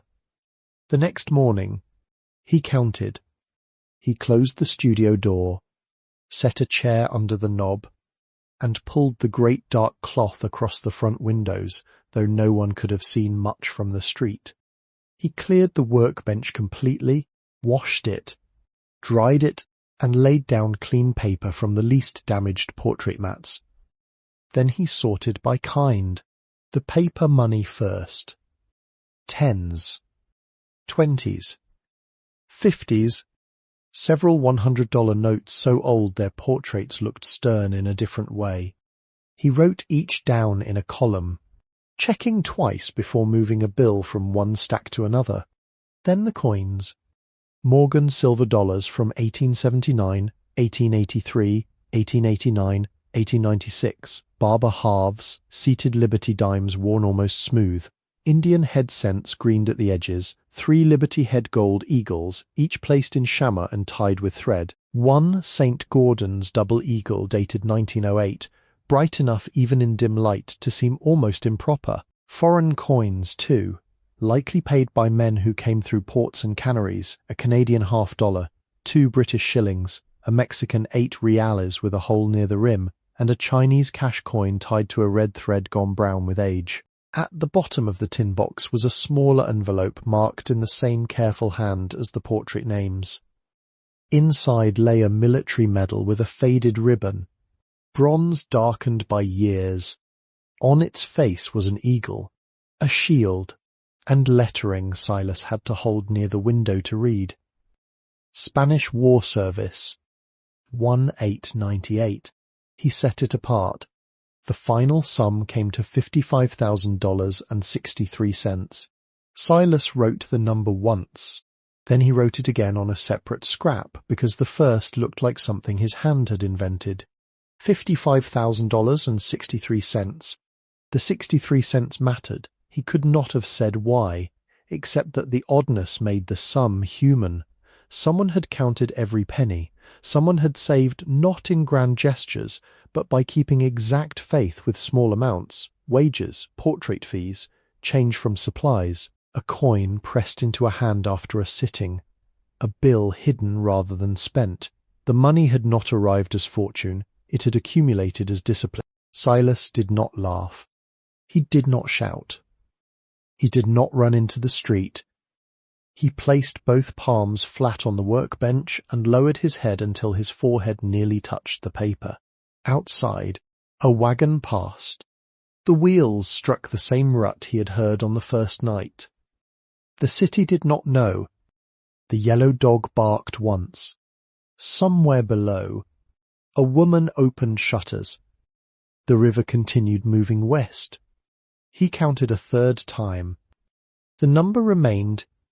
Beneath the medal, under a false bottom made from thin cedar veneer, he found the letter. It was folded into thirds and tied with blue cotton thread, the same thread used on the long flat bundle. The paper had yellowed but not become brittle. Across the front, in dark ink browned by time, was written a line so simple it made his throat close without warning. To the one who opens what was kept. Silas held it for a long while. Then he did something that would have confused another man. He did not read it. Not that day. He had found too much already. Money could be counted, tools could be named, portraits could be laid under cloth, a medal could be set apart, but a letter asked for a different kind of strength. A letter could bring the dead close enough to speak, and Silas knew himself too tired to answer with the care such a voice deserved. He placed the folded paper back inside the tin box. He set the medal beside it. He wrapped the coins and notes again, not as neatly as he had found them, but with deliberate hands. Then he returned everything to the hidden compartment, except the letter, the medal, and the ledger, which he placed on the workbench under the dark cloth. He closed the camera panel and latched the catches. The cedar disc returned to its place with a soft click. For a moment the camera looked as it had before, waiting. Silas could not stay inside after that. He put on his coat, tied the keys into the pocket, and went down the iron stair with the careful steps of a man carrying news in his body. The alley was wet but no longer raining.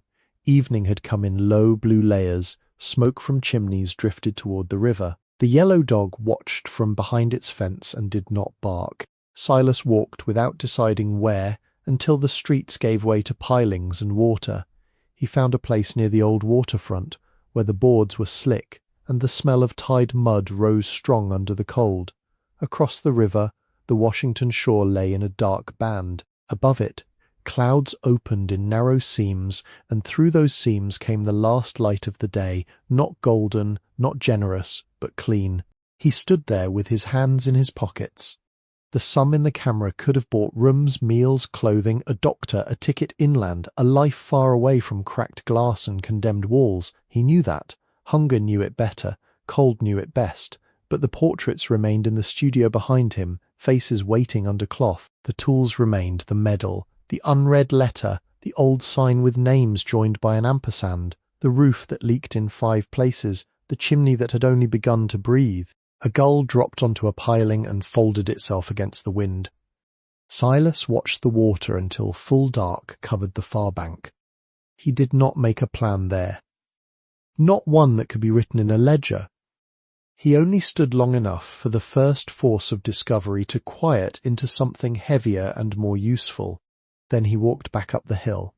The studio was colder when he returned, and the hidden compartment was silent behind the great camera's folded bellows. Silas did not open it again.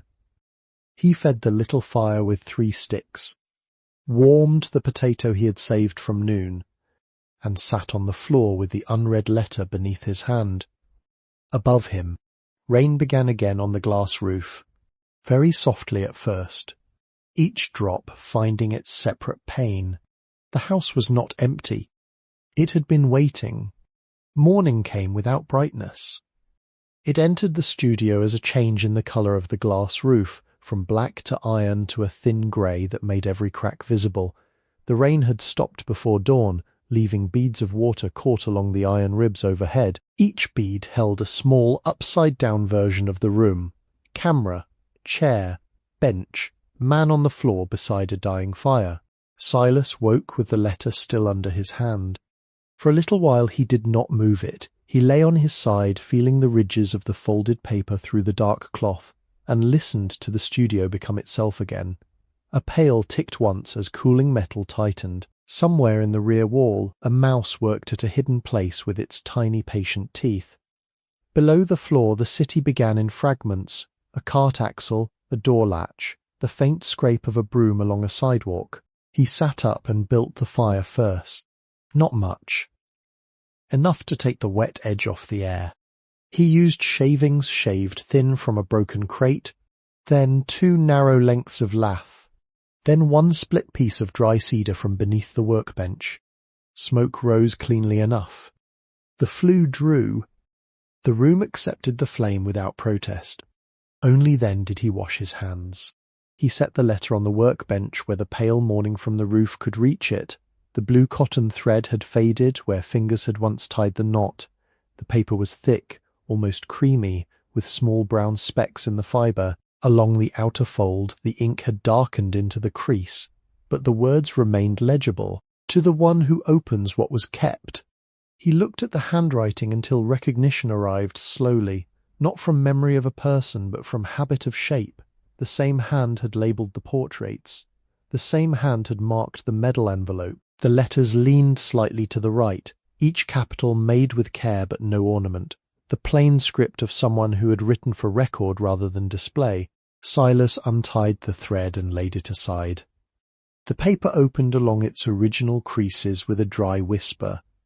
My dear one, whoever you are, if this letter has reached your hands, then the compartment has held longer than I expected, and perhaps longer than I deserved. I write not because I believe money can guide a life, but because tools, names, and a little saved strength may help a careful person stand where careless people once tried to erase us. My name is Elsbeth Row Whitcomb. I write this in Astoria, Oregon on the 3rd day of November 1906, after returning from Portland, where Dr. Elias Markham of St. Vincent's Hospital told me the growth beneath my breast is not likely to spare me another winter. He used gentle words. I do not fault him for that. Gentle words are sometimes the last shelter a doctor has to offer. But I have spent my life under glass, measuring light for what it is, and I know the look a man gives when the plate has already been exposed. You may be my blood. You may not. Both are possible. I ask only that you read with patience. My grandmother was Matilda Rowan, born in County Cork in 1819, brought first to New Orleans as a girl in service, then north by marriage and work. She cleaned rooms where portraits hung, but none bore her face. Her son, my father, Elias Rowe, was born in St. Louis in 1843 and crossed west after the war years, repairing clock cases, spectacles, surveyor's instruments, and anything else that required a steady thumb. My mother, Anika Sorensen, born near Bergen in 1848, came through Quebec with 2 sisters and a hymn book, and carried in her apron a small convex glass her father had ground for a lighthouse keeper. Elias and Anika met in San Francisco in 1869, married in Portland in 1871, and came downriver when the canneries began drawing whole villages to the mouth of the Columbia. I was born in 1876 above a cooper's shop on Bond Street. While fog pressed the windows so close my mother said the world itself had come to listen, I married Thomas Whitcomb in 1896, a patient man with ink on his cuffs and sawdust in his hair, who could build a camera body square enough to shame a cabinet maker. Our son, Ansel Thomas Whitcomb, was born in 1898 and lived 4 days. I write his name because 4 days are still a life. The trade closed for us on October 14th, 1903. A fire began in the cannery sheds after midnight and ran hard along the waterfront before the rain could answer. Men were killed, families displaced, and records lost. In the weeks that followed, those with money wanted insurance papers copied and portraits restored. Those without money came here with photographs soaked, burned, torn, or gone entirely. I made likenesses without asking payment from any family who had lost a face in that fire. Thomas said we would settle accounts later, and by later he meant with God, not men. That kindness finished the business. By January, the commercial photographers with faster paper and electric lamps had taken the work we could not keep. By March, we owed more than the studio could earn. On April 21, 1904, Thomas locked the street door after our last paid sitting, and for more than 30 years I have watched the room close itself around absence. I continued to come when I could. I cleaned the glass. I hid what should not be sold. I saved the portraits that people were too poor, too ashamed, or too hurried by grief to claim. There is a medal in the tin box. It belonged to my brother Nathaniel Rowe, who served during the Spanish-American War and came home in 1898 with fever in his blood and silence in his mouth. He died in 1901 and is buried at Ocean View Cemetery, though the stone gives only his name and dates. My husband Thomas never saw another war, but he carried Nathaniel's medal as if one man's service could steady another man's ordinary days. If any craft remains in your hands, guard it from haste. For wet plate tintype, keep the room as near 68 degrees as the season allows. Below 60, the collodion thickens and the image grows mean. Above 75, ether races ahead of judgment. I used 1 part iodized collodion to sensitize, with bromide added lightly for flesh and poured from the upper right corner, letting the film flow without interruption. Drain well but not dry. 3 minutes in the silver bath is little enough in summer, 4.5 in cold weather. Expose by northern skylight when possible. Faces with pale eyes require mercy. Do not overlight the brow. Develop with iron sulfate, acetic acid, alcohol and water in the proportion Thomas marked in the small ledger. Move the developer steadily across the plate. Do not stop halfway. Rinse at once. Fix with hypo if you have it. Avoid cyanide unless no other road remains, and even then remember that speed is not worth a breath. Warm the varnish gently. Never boil it. Flow it as you flowed the collodion, with the same respect for corners. Dry the plate near heat, not in flame. Write the name while the sitter is still present. A likeness without a name is a window with no house behind it. I have placed money in the compartment because a roof, a chimney, and winter do not listen to poetry. Use what is needed, not what is tempting. The gold was not meant to make a grand person of anyone. It was meant to keep a careful person from being driven out before the work could begin again. Inheritance is not ownership alone. It is the burden of receiving what someone else could not finish. It may arrive as land or a tool or a debt or a sentence spoken by an elder when you were too young to understand. It may arrive as a room that has gone cold. Do not be ashamed if you must rest before taking it up. The dead waited this long. They can wait one more honest night. If you are of my family, know that you were not forgotten, even if the line between us bent, broke, or wandered. If you are a stranger, then perhaps you are the answer to a prayer I did not know how to form. Either way, take what is useful, keep records, return faces when you can. Do not sell the portraits for curiosity. They belong first to the families who lost them, and after that to the silence that protected them. The house is not empty. It has been waiting. You are welcome here. Elsbeth Row Whitcomb, Astoria, Oregon, November 3, 1906. Silas read the letter once without lifting his eyes from the page. Then he read it again. The second time, certain words grew heavier. 4 days are still a life. Do not stop halfway. A roof, a chimney, and winter do not listen to poetry. He moved through the lines as he had moved through the studio floor, carefully, learning where each one held and where it opened under him. When he finished, the fire had settled into red coals. Morning had strengthened just enough to bring the room into a clearer grey. The portraits under cloth lay on the long table, each one hidden but present. The medal remained beside the tin box, its ribbon faded into colours that no longer declared themselves. Silas folded the letter along its original creases. He did not make new ones.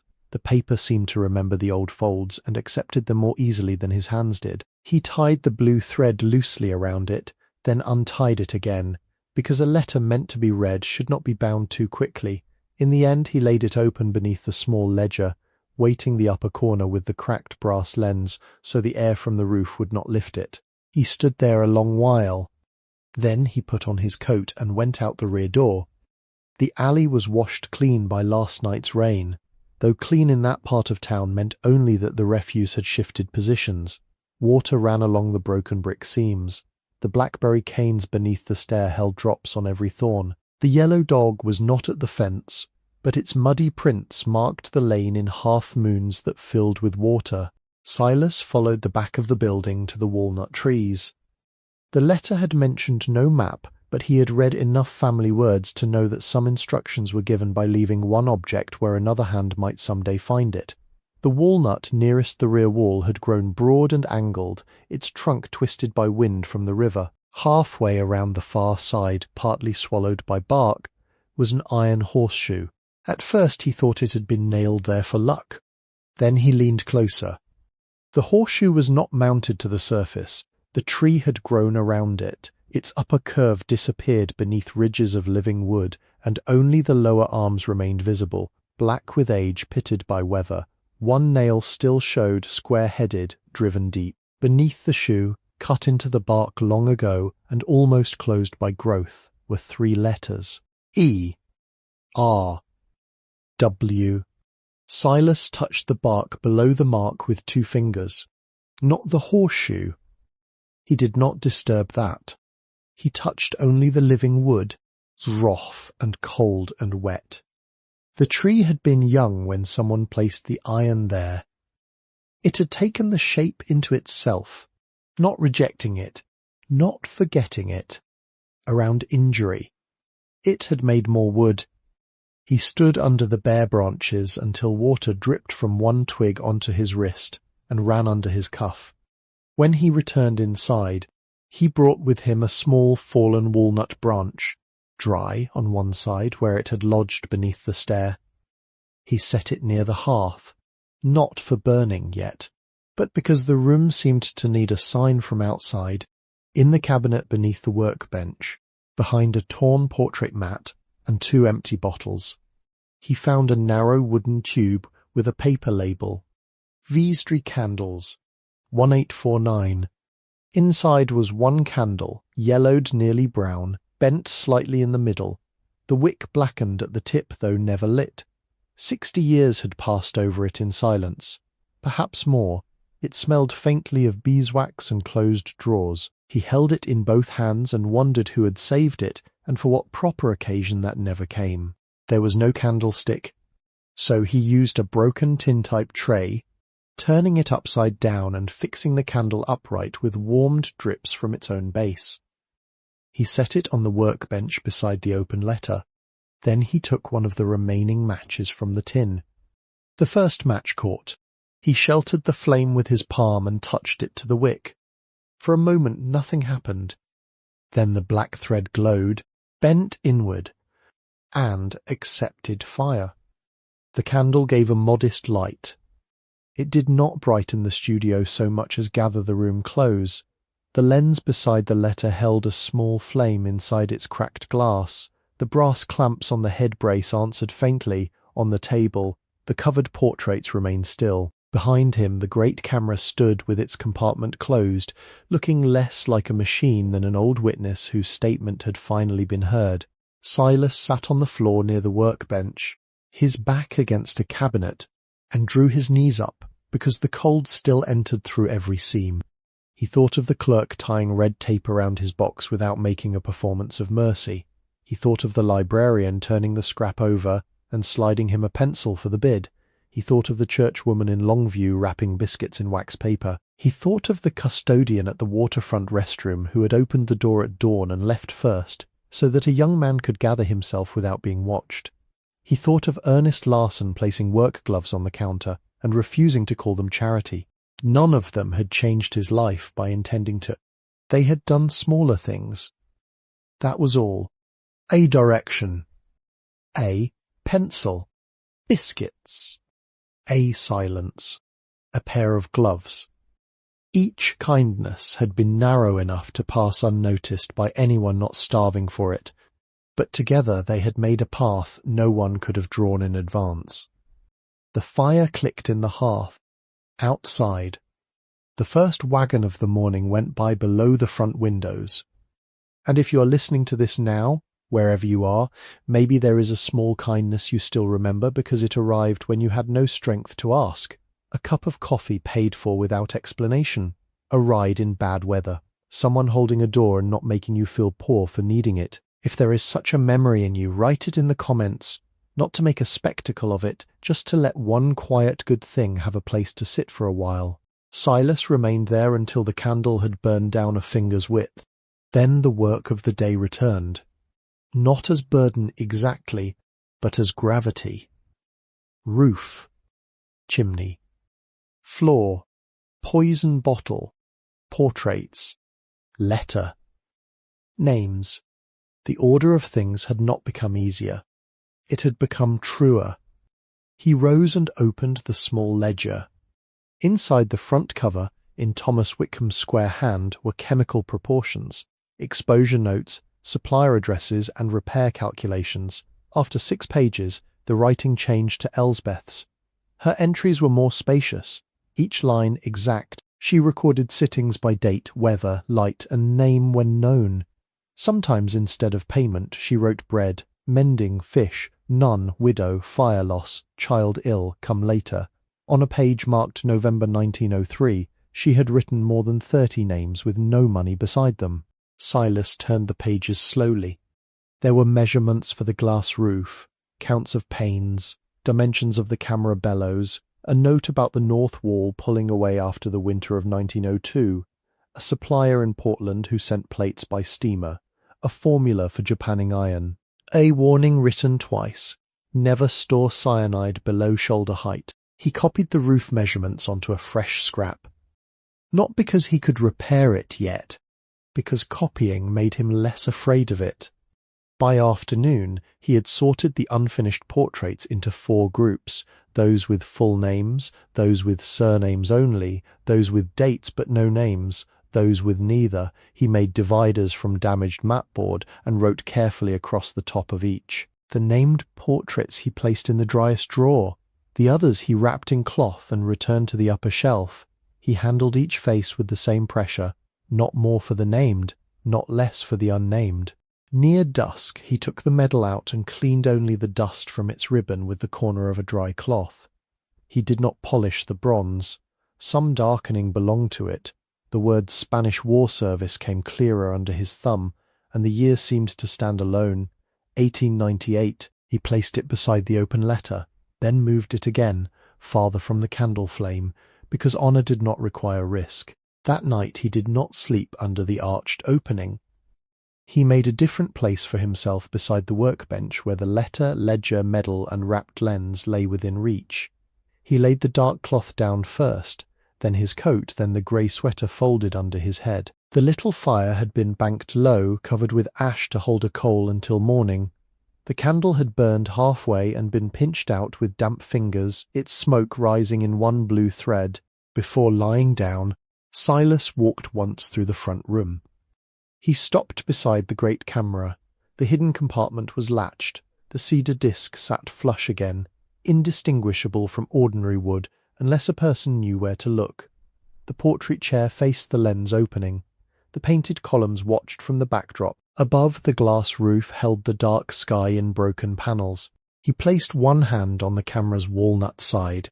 "Not yet," he said. The words were quiet enough that the room might have mistaken them for breath. He returned to the workbench and lay down with the heirlooms beside him, the letter open under the lens, the ledger closed with a strip of blue thread marking the formula pages, the medal wrapped in clean cloth, and the old candle waiting for another evening. The storm did not come back that night, only mist, only the long damp silence of Astoria settling around brick, glass, iron, and wood. Silas slept with one hand resting near the letter, not touching it, as if keeping watch without claiming ownership. The first snow arrived on December 4th. It came before daylight, not in flakes large enough to admire, but as a dry, narrow fall that hissed against the glass roof and gathered in the cracks where rain had already taught it the way down. By noon, 4 inches lay on the upper panes, whitening the iron ribs and pressing its patient weight against glass that had been asked to hold too much for too many years. Silas did not climb that day. He stood beneath the highest portion of the studio roof and watched the ceiling change colour as snow covered it. The room dimmed by degrees. First, the painted backdrop lost its columns, then the camera became a hulking outline. Then the workbench, ledger, pails, trays and shelves settled into a single grey mass, as if the whole place had lowered its voice. The leaks stopped while the snow held frozen. That worried him more than dripping would have.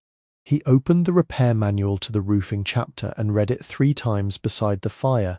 The first time he read for language, rafters, sheathing, flashing, felt, coarse, exposure, valley, ridge, drip, edge.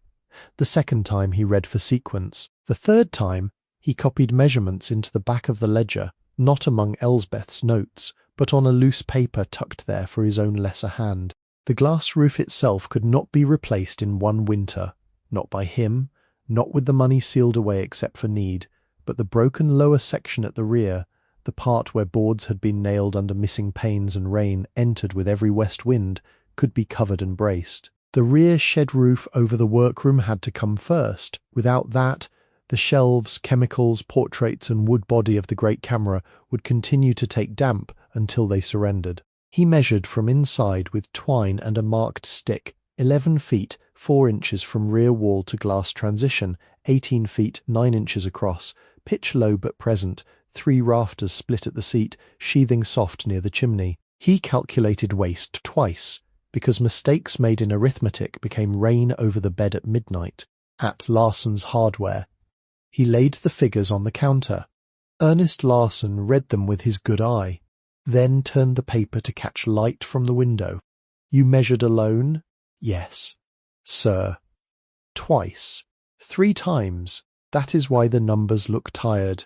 The hardware owner pulled a carpenter's pencil from behind his ear and worked the calculation in the margin. 5 bundles of cedar shingles would cover the rear plane if exposure was kept narrow, but 6 gave allowance for split pieces and poor edges. 2 rolls of 15-pound felt, 1 full and 1 partial, 3 pounds of 1 1/4 inch galvanized roofing nails, a pound of 8 penny commons for sistered rafters, 2 12-foot lengths of straight fir, 2 by 6 for the worst members, flashing tin near the chimney, not new copper, because pride leaked as surely as cheap work. Silas watched the list grow. How much, mister? Larson added with the pencil, then added again. More than you have in your pocket. Less than letting the roof fail. Silas nodded. The hardware owner disappeared into the rear storeroom and came back carrying a hatchet wrapped in sacking. The head was dark, the handle worn to the colour of honey where a hand had held it for years. One side of the blade had a nick near the heel. It was not a shingling hatchet from a catalogue. It had been used, sharpened, used again, and forgiven. My brother used this before his lungs quit him. Mr. Larson said. Roofed half of Uppertown with it. Silas did not reach for it. I can't take that. You can borrow what the dead no longer swing. The hatchet lay between them on the counter. Mr. Larson tapped the handle once. Keep your wrist loose. Let the head fall. If you chop shingles like firewood, you will waste the bundle and shame the cedar. Silas carried the hatchet back under his coat. The skilled elder came the next morning without being asked. Silas heard the iron stair complain in the fog and opened the rear door to find a compact man standing on the landing with a coil of rope over one shoulder and a tarred canvas bag in his hand. He was perhaps 70, though weather had made a poor record of him. His beard was trimmed close. His nose had been broken at least once, and his wool cap sat low over eyes the pale blue of winter water. Name's Amos Ketter, he said. Larson sent me. Silas stepped back to let him in. I can't pay you. Didn't ask. I mean it. So do I. Amos walked through the studio without removing his cap. He studied the roof from inside, then the rear wall, then the chimney, then Silas's pile of materials. He touched the fir boards, lifted one bundle of shingles, smelled it, and set it down. You eat today. Yes, sir. That answer had a delay. Silas did not reply. Amos grunted, opened his canvas bag, and took out 2 boiled eggs wrapped in newspaper. He placed them on the workbench. Roof first. Manners later. For 11 days they worked when weather allowed, and stopped when wind made courage foolish. Amos would not take payment, would not drink coffee in the studio until the work had advanced. and spoke mostly in instructions so short they sounded like verdicts. That nail's proud. Silas pulled it. Again. He drove it again. Line wandered. Silas snapped the chalk line again, holding the blue cord tight while Amos sighted along it with one eye narrowed. The chalk struck the felt in a clean mark. Amos nodded once. They began by bracing from inside. The worst rafter, split near its lower bearing, was sistered with new fur. Amos showed him how to cut the end to sit tight against the plate, how to bore pilot holes so the old wood would not split further, and how to drive 8-penny nails in pairs staggered along the length, not straight across. Staggered, because wood carried force like a body carried pain, and the wrong line could open a new wound. "Do not argue with grain," Amos said. On the roof they worked from planks laid across the safer rafters, tied to the iron frame and rear parapet. Silas stayed low, hips close to the boards, one hand free, one hand working. They stripped the failed patch first. Rotten boards, old tar, curled shingles, 2 nests, and a scattering of glass fragments. The snow returned twice, brief and sharp, and they covered the opening each evening with canvas weighted by bricks. Amos taught the 3-stroke nail. Set, drive. Seat. The first tap placed the nail, the second sent it down, the third seated it flush without cutting the cedar. Silas ruined 12 shingles before his wrist learned the difference between force and command. Amos did not scold. He simply placed the spoiled pieces in a separate pile for kindling and pointed back to the course. The smell of cedar rose clean in the cold air. Felt went down in straight overlapping runs, each lap shed toward the gutter that no longer existed. Shingles followed, their butts aligned to chalk, joints broken, no 2 seams stacked. Around the chimney they bent, flashing tin with a block of wood and the borrowed hatchet head, fitting each piece into a shallow cut in the mortar joint. It was temporary by a mason's standard, but honest enough to turn water until spring. By the 9th day, Silas's shoulders shook when he lifted his arms. His fingertips split at the corners despite the gloves. At night he slept with his hands under the grey sweater, not for comfort, but to keep them from stiffening shut. In the mornings, Amos arrived with the same canvas bag and the same first words. Winds low. Move. On the 11th day, near mid-December, they set the last row beneath the glass transition. Amos checked the line, ran his palm over the exposed edges and stood back. The rear roof was not beautiful. It was patched into a building already patched by generations of rain, failure and stubborn hands. But when a small storm came that evening, water ran down the shingles and off the back edge instead of into the workroom. Silas placed pails anyway. Only 1 drop fell. It came from an old crack near the window, not the roof. Amos listened to the room for a full minute, then put on his cap. That will do until it doesn't. It was the highest praise he had given. January began with brick dust. Once the roof no longer delivered water into the workroom at every storm, Silas turned fully to the chimney. The first test fires had proved the flue open but not sound. Heat showed what cold inspection had hidden. The rear fire brick sweated black, mortar powdered under the poker. Along the outside stack, especially where the roof met brick, the faces of several bricks had begun to spall, flaking off in thin red scales that collected on the hearth like dried blood. He borrowed a cold chisel from Mr. Larson and bought, on account, 2 pounds of hydraulic lime, 1 pound of fire clay, a small sack of sharp sand, and a tin of black stove cement for the narrowest joints inside the firebox. Mr. Larson wrote the prices without comment. When Silas asked about Portland cement, the hardware owner shook his head before the sentence had finished forming. Too hard. Old brick wants a softer neighbour. He took a scrap of paper and wrote the mix in block letters. For outer joints, 1 part hydraulic lime, 2.5 parts sharp sand, water little by little. For heat-facing patches, 1 part fire clay, phone part lime. 2 parts sand, worked stiff. Dampen the brick first, he said. Not wet. Dampen. Mortar should cure, not be robbed. The work was slow because the weather held in the 20s and the studio never fully warmed. Silas hung the dark cloth across the arched opening to keep heat near the hearth, and he set the candle stump on the bench, though he did not light it except on the dimmest afternoons. He scraped every failed joint back to firm material with the chisel and a bent screwdriver. The old mortar came out in powder, grains, and once in a whole dry ribbon that crumbled in his palm. He worked with bare fingers more often than gloves because he needed to feel the joint. Every 15 minutes, the numbness came. It began at the tips, then moved through the knuckles, then entered the palm until the trowel became a shape he held rather than an instrument he commanded. When that happened, he stopped, tucked his hands under his arms, and walked to the front windows, where the city lay below under a lid of low cloud.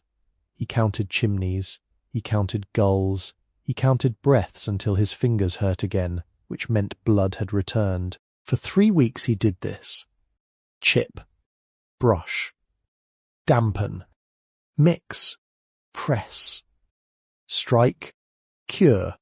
He learned how lime mortar changed under the tool too wet, and it smeared without body, too dry, and it would not press into the joint. Good mortar held a ridge, took the shape of the pointing iron, and left a faint drag against the skin. He mixed in small batches on a board, never more than he could use before. Cold thickened it.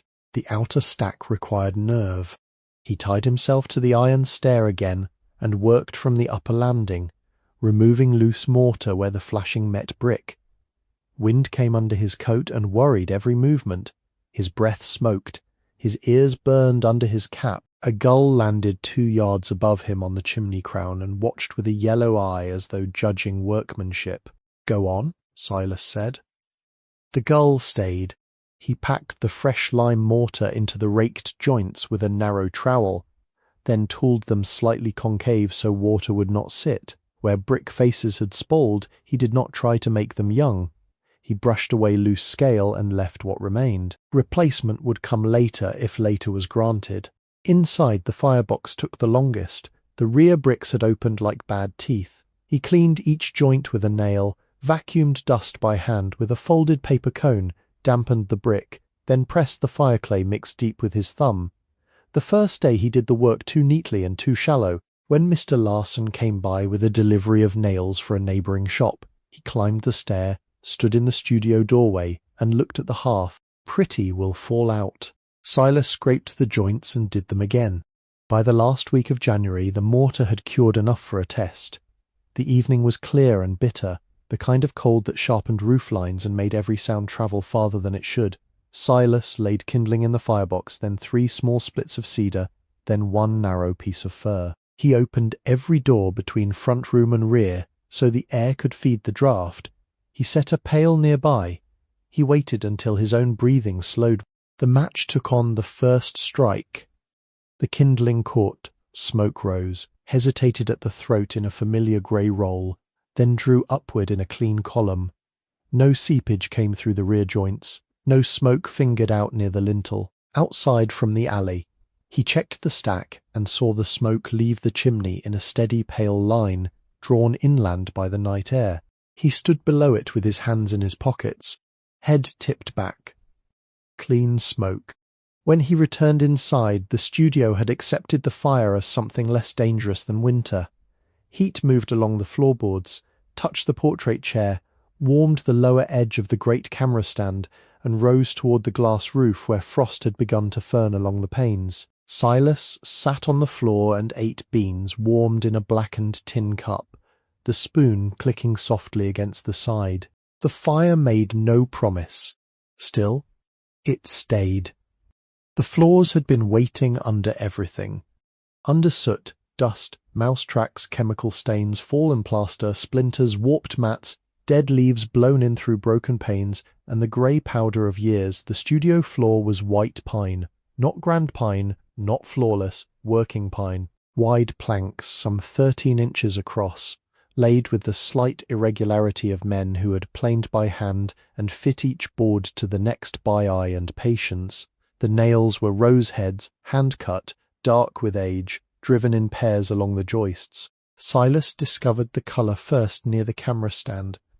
He was scraping a patch of hardened varnish when the blade lifted a corner of grime and revealed a narrow streak beneath dark honey, almost amber, with the grain running straight and fine. He cleaned a larger place with soap and warm water. The colour deepened. Not new, better than new. The wood had taken in feet, chairs, chemical spills, winter damp, summer heat, and long neglect, and still there was life under the surface. He could not afford to sand everything by hand.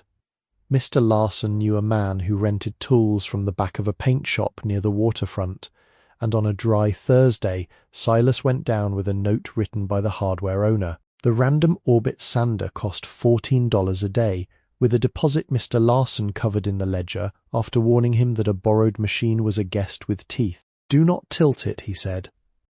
"Do not rush it. Do not sand through history trying to find cleanliness."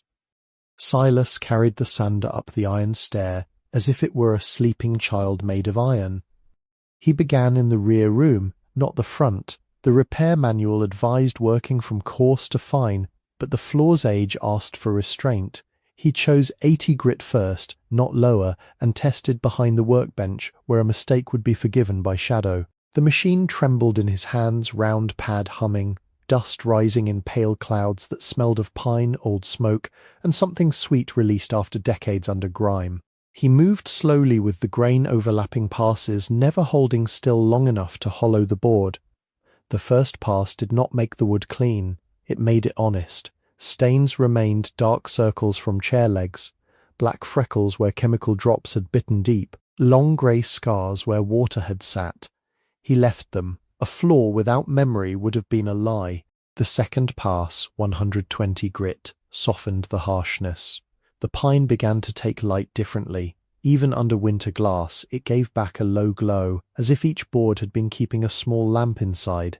He vacuumed dust with broom, brush, damp rag, and patience. Dust entered his hair, his cuffs, the cracks of his hands. It lay on the camera cloth and the portrait chairs until he covered them. The third pass, 220 grit, was nearly silent compared with the first. It did not remove so much as refine. Silas worked barefoot for part of it because his shoes tracked grit, and because bare feet could feel raised nails before the sander found them. More than once he stopped, set the machine aside, and tapped a proud rose head down with hammer and nail set, careful not to bruise the wood. For finish, Mr. Larson advised a mixture of tung oil cut lightly for the first coat and boiled linseed oil for the later warmth, though he warned that oily rags could burn a building more surely than a thief. "Lay them flat outside," he said, "or drown them. No piles, ever." Silas applied the first coat with a rag wrapped around his hand. The wood drank unevenly. Some boards darkened at once from honey to chestnut, others stayed pale until the oil found their grain. He wiped the excess after half an hour, moving on knees that ached before noon. The studio smelled rich and nutty, with a faint sharpness from the oil that made the air feel thicker. 48 hours cure. He waited. Waiting was harder when there was visible work to admire. He walked only on planks laid from the door to the hearth. He kept the fire low, air moving, windows cracked where the sash allowed. He read the ledger. He sorted portraits. He wrote letters he did not send yet to names found in the town directory, because he had not decided how to return faces without making a spectacle. The second coat brought the colour deeper. Dark honey moved toward mahogany in the high-traffic paths, especially near the portrait chair and camera stand. The third coat, after another 48 hours, made the surface quiet under light. Not glossy, not proud. A settled sheen, like old furniture cared for by hands that knew when to stop. There was one bad morning during the floor work. It came after the second coat had cured and before the final rub-down. Silas woke before dawn with his hands swollen, his back knotted, and a tiredness so complete it seemed to have entered the boards beneath him. The studio was no worse than it had been the night before. The roof held, the chimney drew. The floor was improving under his knees. There was food enough for breakfast. Nothing had failed. He could not rise. For nearly an hour he lay beside the workbench, watching grey light assemble itself overhead. Each task waited in its place. orderly and reasonable, which only made the body's refusal feel more severe. At last he sat up, put on his coat, and went outside without lighting the fire. He walked down toward the marsh beyond the eastern edge of town, where reeds stood in winter water and tide channels wound through mud, the colour of pewter. The air was cold enough to sting the lungs. He found a fallen piling and sat there with his hands between his knees. A great blue heron stood in the shallows not 30 yards away. It did nothing for a long time. Its body was the same grey as the morning, its legs black and narrow, its head drawn back with a patience that did not resemble rest. Silas watched the bird watch the water. Now and then the heron shifted 1 foot forward with such care that the movement seemed part of the tide. It did not apologize for stillness. It did not explain why it had not yet struck. Silas stayed until the cold entered his shoes. He did not work that day. He returned before dark, warmed beans, banked the fire, and sat on the newly oiled floor without guilt if he could help it. The next morning he rose before sunrise and finished the final rub-down with clean cloths, moving along each board until the whole studio held a low, hand-worn gleam. The house was not empty. It had been waiting. February brought wind against the windows. There were 8 in the studio proper, 3 without glass, 4 cracked from corner to corner, and 1 original pane so wavy and green at the edge that Silas refused to replace it even before he knew its date. He found the mark scratched with a diamond point near the lower right corner, after washing away grime with vinegar water and newspaper. 1788. The number made no sense at first. The building was younger, the pane was older than the wall that held it, older than Oregon statehood, older than the trade that had brought the studio its name. Salvaged glass, Mr. Larson said when he came to see it. Shipped around the Horn perhaps, saved from another building, reused by people who did not throw away light, simply because the frame changed. That one stays, Silas said. Mr. Larson nodded. That one tells the others how to behave. The 3 missing panes were covered with warped boards nailed from inside. Silas removed them carefully, because bad boards could still become patches elsewhere. Cold entered at once, bringing the smell of river, coal smoke, fish and rain-wet brick. He measured each sash opening twice, made templates from cardboard, and carried the measurements to a glazier near the waterfront who cut replacement panes from salvaged stock. New glass would have been too plain. The salvaged sheets had small waves and seeds in them, imperfections that softened light without pretending age they had not earned. The cracked panes he studied one by one. 2 could be stabilized until warmer weather. 2 had cracks that ran through the putty line and let water enter the sash. Those had to come out. Removing putty took more patience than strength. The old compound had hardened like stone in some places and turned to powder in others. Silas warmed the line with a small tin reflector near the fire, not too close, then worked the point of a knife beneath it. Glazier's points came free in rusted flakes. Once the glass shifted suddenly and nearly cut his thumb, but he caught it against his palm with a folded cloth and stood still until the danger passed. Mr. Larson sold him a half-used can of DAP 33 glazing putty and 3 dozen glazier's points. Work it warm, he said. Not hot. Knead it until it stops sulking. Silas sat by the fire each evening rolling putty between his palms until it softened.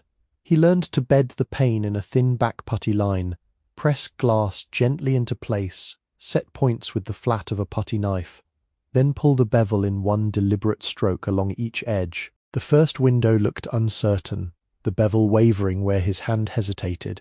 He scraped it out and did it again. The second held better. By the third, he understood the angle. Firm pressure, steady wrist, clean knife. Putty should meet glass in a slope that shed water, not a lump that collected it. Corners needed particular care. So did restraint. Too much putty made the window heavy and foolish. Too little invited weather. The sash cords were worse. 4 windows had counterweights fallen into the wall pockets, their old cords snapped and lying in hairy fragments along the sill. Silas bought 1/4-inch cotton sash cord because Mr. Larson said chain belonged to later windows and impatience. He opened the pockets, reached into dark cavities full of dust and spider husks, and retrieved iron weights cold enough to numb his fingers. Each cord was tied with a figure-8 knot at the weight, then fed up over the pulley and down into the sash groove. The first knot slipped before he had the sash half lifted. He retied it. The second held. By the 5th window, he could feel the difference between a pulley that needed oil and one whose axle had worn beyond kindness. He cleaned, oiled, threaded, tied, tested. The sash rose with a sound almost like breath when the weight balanced, not easily, not like a new window, but with the grave cooperation of old work rejoined to its purpose. Outside, February rain struck the glass and ran down the fresh putty in clear lines. Inside, the studio changed again. Light entered differently through repaired windows than through open holes. It no longer came as weather. It came as light. The north wall remained suspect, the plaster unfinished.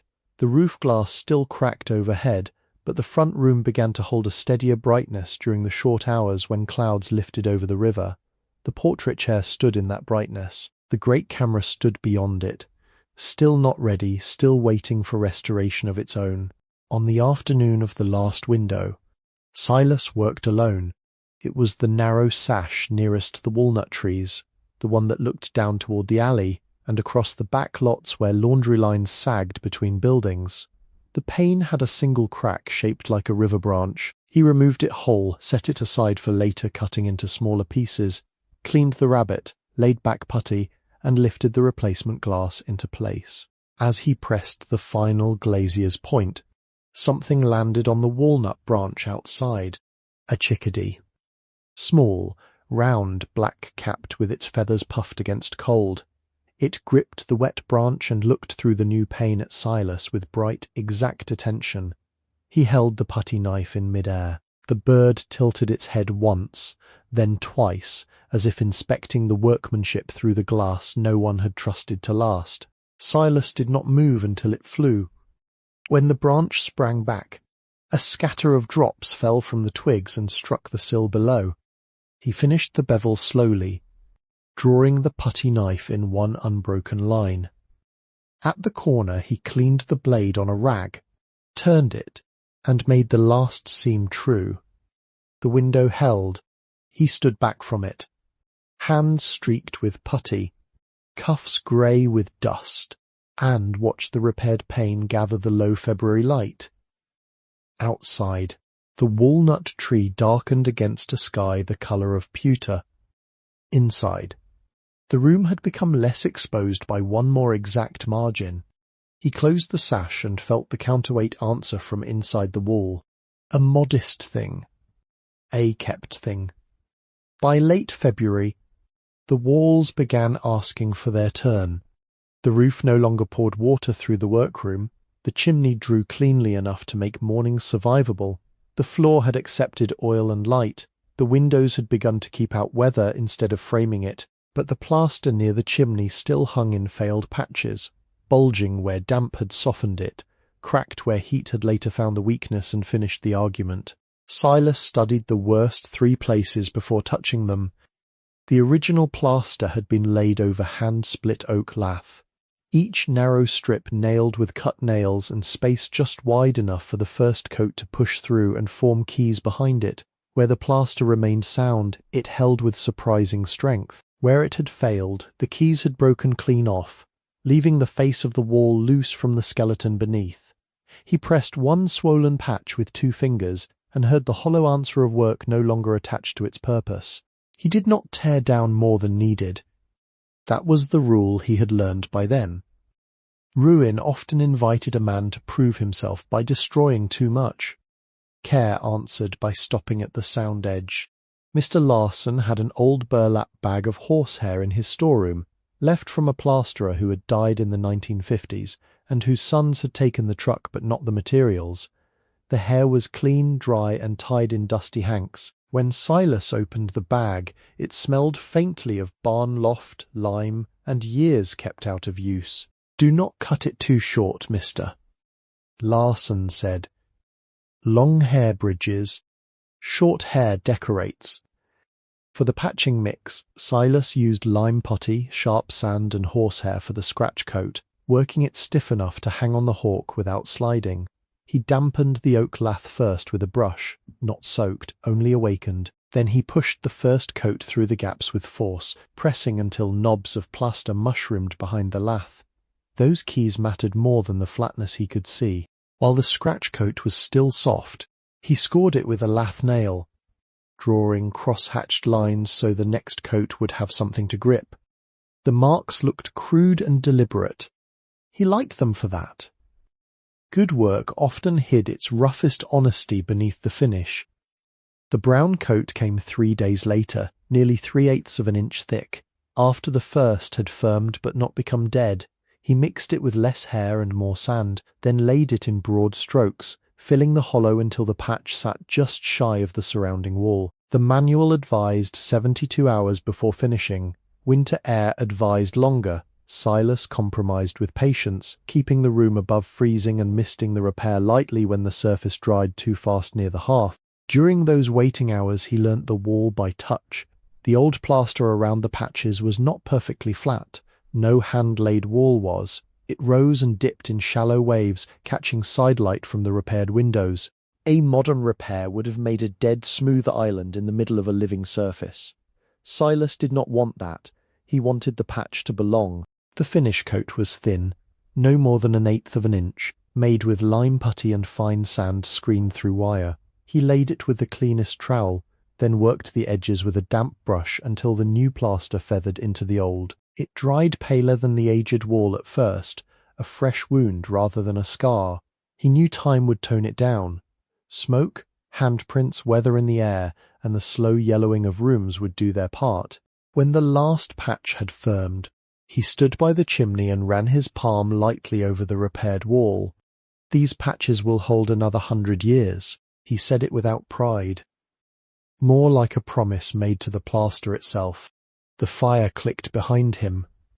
The wall held its silence. Outside, February rain returned for the evening. And for the first time in the studio, rain seemed to belong on the other side. Doris Bell owned the Liberty Cafe, though. Ownership seemed too grand a word for the way she served it. She was there before dawn and after dark, moving between counter, stove, register, and tables with a white apron tied high and a pencil tucked into the roll of hair at the back of her head. She had broad hands, square wrists, and a face that looked stern until she turned toward the coffee urn and forgot to guard it. Silas first noticed the paper bags on the 3rd morning after the plasterwork began. One sat outside the green rear door, folded twice at the top and weighted with a smooth river stone. Inside were 2 biscuits, a boiled egg, an apple with one bruised side, and a piece of wax paper holding salt, no note.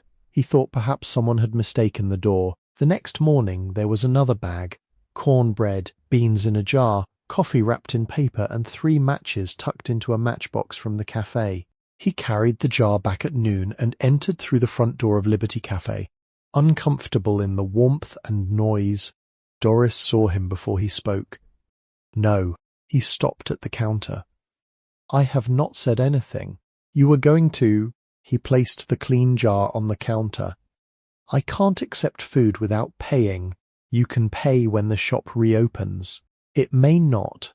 Then you can pay in candles when it does." He looked at her hands, flour along the knuckles, a burn mark near one thumb, the wedding ring worn thin and turned inward. "I don't make candles. You have time to learn." A man at the end of the counter lowered his newspaper just enough to listen. Doris turned and looked at him. The newspaper rose again. From then on, the bags appeared twice a week. Not always much: soup bones, oatmeal, a heel of ham. Once, a wedge of pie wrapped carefully enough to survive the iron stare. Silas returned every jar, every cloth, every tin. Doris never thanked him for that, which made the exchange easier. She simply took the empties, washed them, and sent them back filled when the week was hard. Caleb Pike arrived with a splitting maul over one shoulder and no clear permission from anyone. He was 16 or close to it, all wrists and knees, with hair the colour of straw darkened by rain and ears reddened by cold. His Schwinn bicycle leaned against the walnut tree, one pedal bent, the front basket holding a coil of rope, 2 apples and a library book, with the cover wrapped in newspaper. He wore a jacket too thin for February, and boots that had been resoled with different leather. Silas found him in the alley, splitting the broken crate boards into stove lengths. "You do not have to do that." Caleb lifted the maul again and brought it down cleanly. The cedar split with a satisfying crack. "My mother said." "About what?" "About your grandfather." Silas did not correct him. The town's memory had already begun arranging his dead by its own convenience. Caleb worked for an hour without asking for instruction.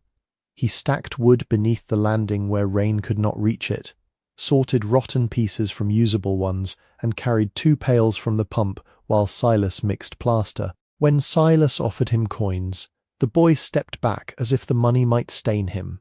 "No, sir." "It is work." "Yes, sir. Work is paid. My mother said not this." The boy's jaw set in the way of someone repeating a rule he did not fully understand but intended to obey.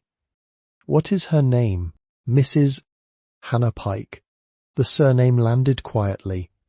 Silas looked toward the alley, toward the life that had closed behind another door months ago, then back at the boy. Caleb's eyes were steady and unknowing. Families, like buildings, held rooms sealed off from one another. "Tell your mother I am obliged. She said you'd say that. What did she tell you to answer?" Caleb looked almost embarrassed. She said, "Then be obliged and hush."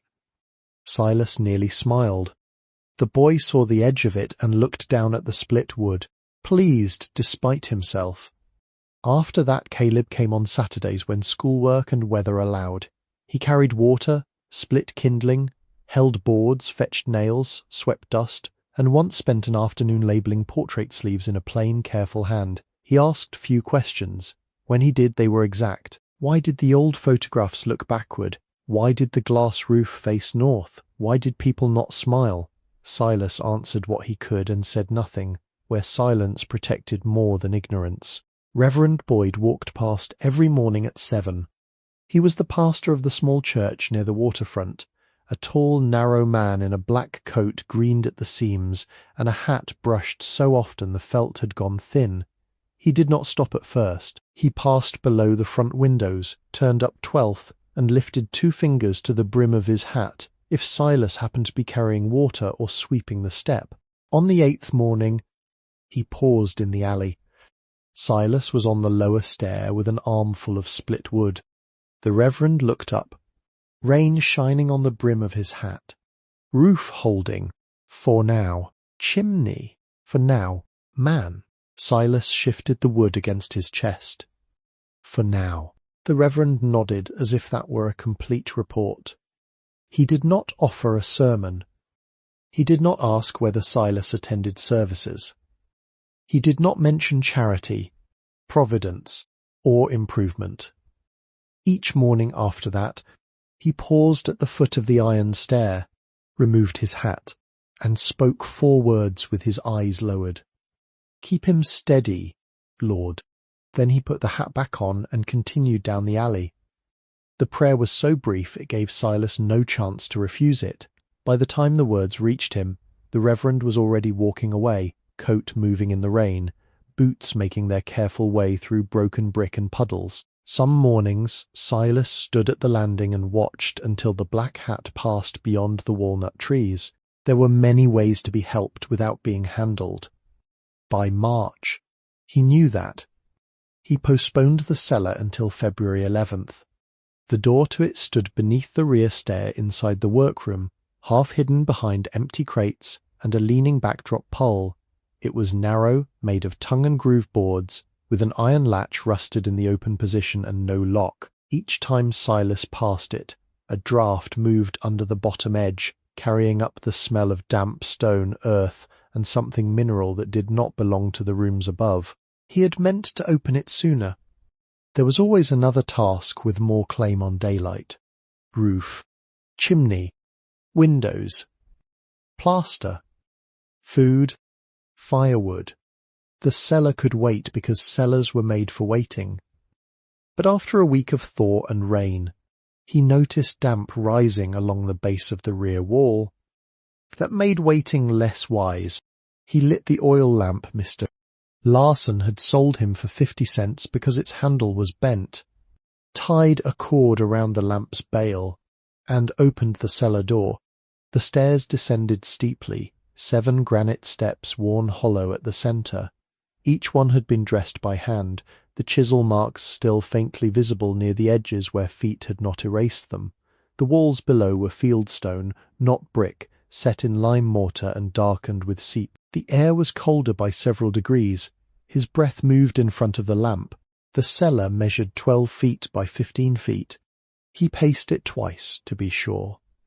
The floor was fieldstone except at the centre, where a single dressed granite slab lay fitted among the rougher stones. It was rectangular, about 3 feet by 2, and smoother than anything around it. In the centre of the slab was a carved mark, a circle with a small square inside, and through both a diagonal line like the leg of a camera tripod or the path of light through glass. Silas crouched and brushed dirt from the carving. It was not a mason's mark, he knew. It was not decorative. It looked like a maker's sign, deliberate and private, placed where only someone willing to descend would see it. He did not lift the slab. The thought came naturally. A hidden compartment had already been found once. A marked stone in the centre of a cellar invited all the wrong kinds of hunger, but the slab lay heavy, flush and undisturbed. The house had given enough for one winter. Some sealed things deserved more preparation than curiosity could provide. He stood and turned away. The practical matters were plain. 2 corners seeped. The lower shelves had rotted. A sack of lime had hardened into stone. 3 empty wine bottles lay under the stairs. There was a mouse skeleton near the west wall and a pile of coal dust in a bin that had not been used for decades. He opened the small vent to the alley with a pry bar and cleared leaves from the exterior grate. Air moved better after that. On the way back up, his shoulder brushed the underside of the 3rd step. Something shifted. A small sound. Wood against stone. He held the lamp higher and looked beneath the step. Wedged into the shadow between granite tread and side wall was a small oak box, dark with age, no larger than a cigar case. It had not been visible from below because it sat high and tight, hidden by the lip of the stair. He worked it loose with 2 fingers and nearly dropped it when the wood came free all at once. Upstairs. In the front room, he set it on the workbench. The box had no lock, only a brass hook. Inside lay a key and a photograph. The key was brass, aged to a soft brown, with a bow shaped like the same symbol carved into the granite slab. Circle, square, diagonal line. Its bit was complex, too fine for an ordinary door and too large for a drawer. Silas turned it in his hand. It left a greenish dust on his palm. The photograph was a tintype in a paper sleeve. He slid it out by the edges and stopped.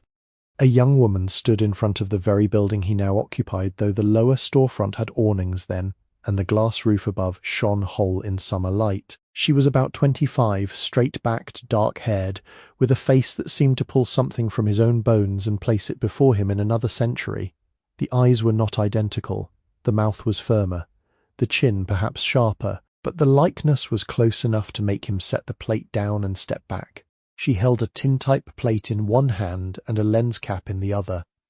Behind her, on the old sign, the words Row Whitcomb were fresh and clear. On the back of the sleeve, in Elsbeth's hand, was written, Mabel Row Whitcomb, daughter of Thomas and Elsbeth, age 25, summer of 1903. Silas read the line 3 times. Mabel. The name had lived in his father's mouth like a protected coal. He had known it as his mother's name and nothing more, Now here it was again, written before his mother could have been born, belonging to a woman with his face, standing in front of the same studio and holding the trade in her hands. Families repeated names when they had no monuments. Sometimes that was how memory crossed gaps too wide for paper. He placed the tintype beside the open letter.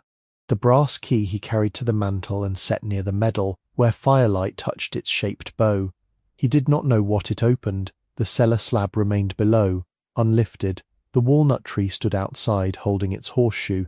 The building had rooms enough. Not all of them needed opening in the same season. That evening, Caleb came by with a split lip from some schoolyard matter he did not explain, and 2 dry rolls wrapped in cloth from Doris. Silas showed him the cellar vent, the rotten shelves, the safe places to step. He did not show the granite slab. He did show the boy the brass key on the mantel. Caleb leaned close without touching it. "What's it for?" "I don't know yet." "You going to find out?" "Yes." "When?"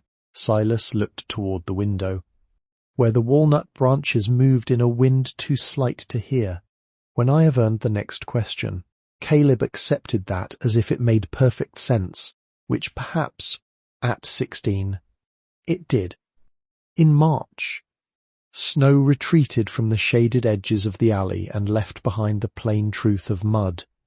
The creek east of town grew loud with snowmelt, talking over its stones day and night. Gutters ran, downspouts failed, the river took on a brown force and carried branches, cork floats, and once an entire henhouse door past the wharves. Along the walnut trees, catkins appeared, soft and greenish, hanging like small quiet tassels from branches that had looked dead only a week before. Silas opened the studio windows on the first mild day and let air move through the rooms. Not warm air. Oregon did not give itself so freely. But air with a loosened edge, carrying earth, tide, sawdust, coal smoke, and the faint living smell of moss. The repaired sash rose with a weighted sigh. The wavy old pane caught the afternoon and bent it across the floorboards in ribbons.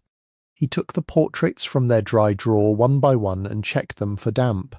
He wrote names again on new paper sleeves. He began, cautiously, to ask in town, not publicly, not with a notice. He asked Doris if the Koski family still had people near the Cannery Road. He asked Mr. Larson whether anyone named Baptiste remained in Astoria or had gone north. He asked Reverend Boyd if church records might hold a burial, a marriage, or a child's name beside one of the faces. He did not begin the craft that spring. The decision came slowly, and then all at once. The tools were there, the formulas were there. The glass roof, though not whole, had begun to offer enough natural light on certain afternoons. The old camera waited with its empty lens board and its cracked ground glass. The temptation was strong because beginning would feel like proof. But proof for whom? He had repaired enough to survive. He had not yet learned enough to honour. Wet plate work did not forgive vanity. Ether, silver nitrate, collodion, iron sulfate, varnish, and old glass all asked for knowledge that could not be guessed safely. He would order fresh materials with one coin, not a large one, and practice first on scraps, small plates, broken edges, and tests no one would see. He would learn how the light moved in the room from March to April, from morning fog to afternoon clearing. He would make failures before making faces. Mr. Larson helped him write the order to Portland. 1 small bottle of plain collodion, silver nitrate crystals in modest quantity, ferrous sulfate, glacial acetic acid only if shipped safely, hypo, japanned plates for practice, not portrait grade, new gloves. A respirator mask, the supplier recommended, after reading Mr. Larson's stern note about poison. Silas paid with 1 worn half-eagle, and the hardware owner handled it as if it were not money but testimony. "You sure?" "Yes." "Only 1?" "Only 1." "Mr." Larson nodded and wrote the credit properly. By April, the studio held a different kind of silence. It was no longer abandonment, it was preparation. The workbench had been scrubbed and levelled. The poison bottle remained sealed high on the marked shelf, until it could be disposed of by someone who knew the law. The great camera had been cleaned but not repaired beyond dusting and oiling its track. The portraits waited in sleeves. The letter lay in a cedar box Silas had made from scrap, wrapped in linen when not being read. Doris's bags came less often because he needed them less often, though she still sent coffee on rain-heavy Mondays.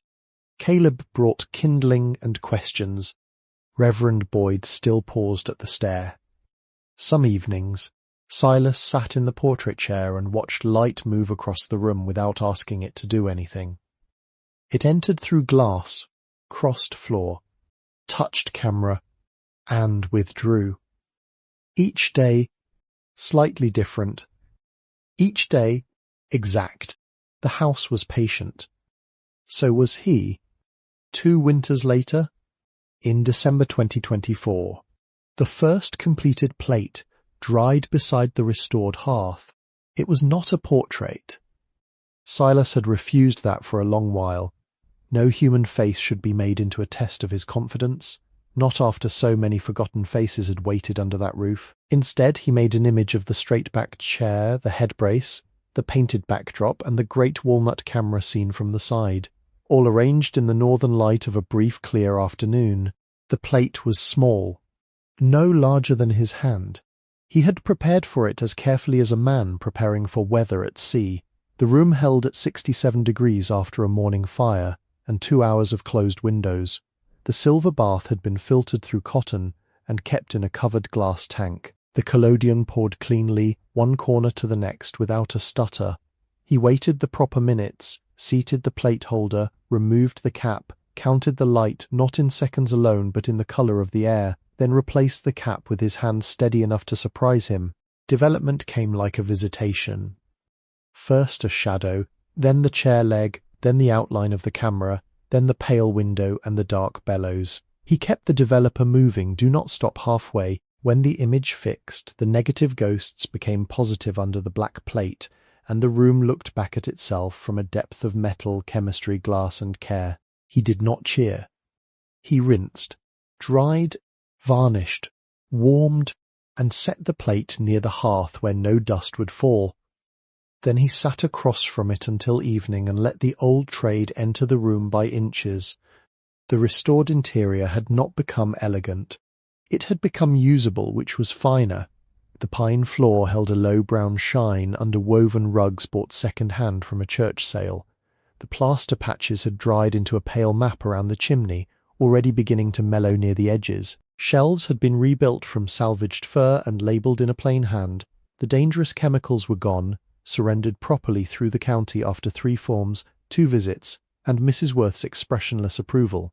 The glass roof still bore old cracks, but each broken pane had been replaced, and the iron ribs had been cleaned, primed, and painted a soft black that disappeared into shadow at dusk. The front room held the portrait chair, the repaired backdrop frame, a plain stool, and the great camera with a fitted lens board made by a retired cabinet maker Amos knew from Seaside. Silas's father's cracked lens sat on a small shelf near the workbench. It was not used, it was kept.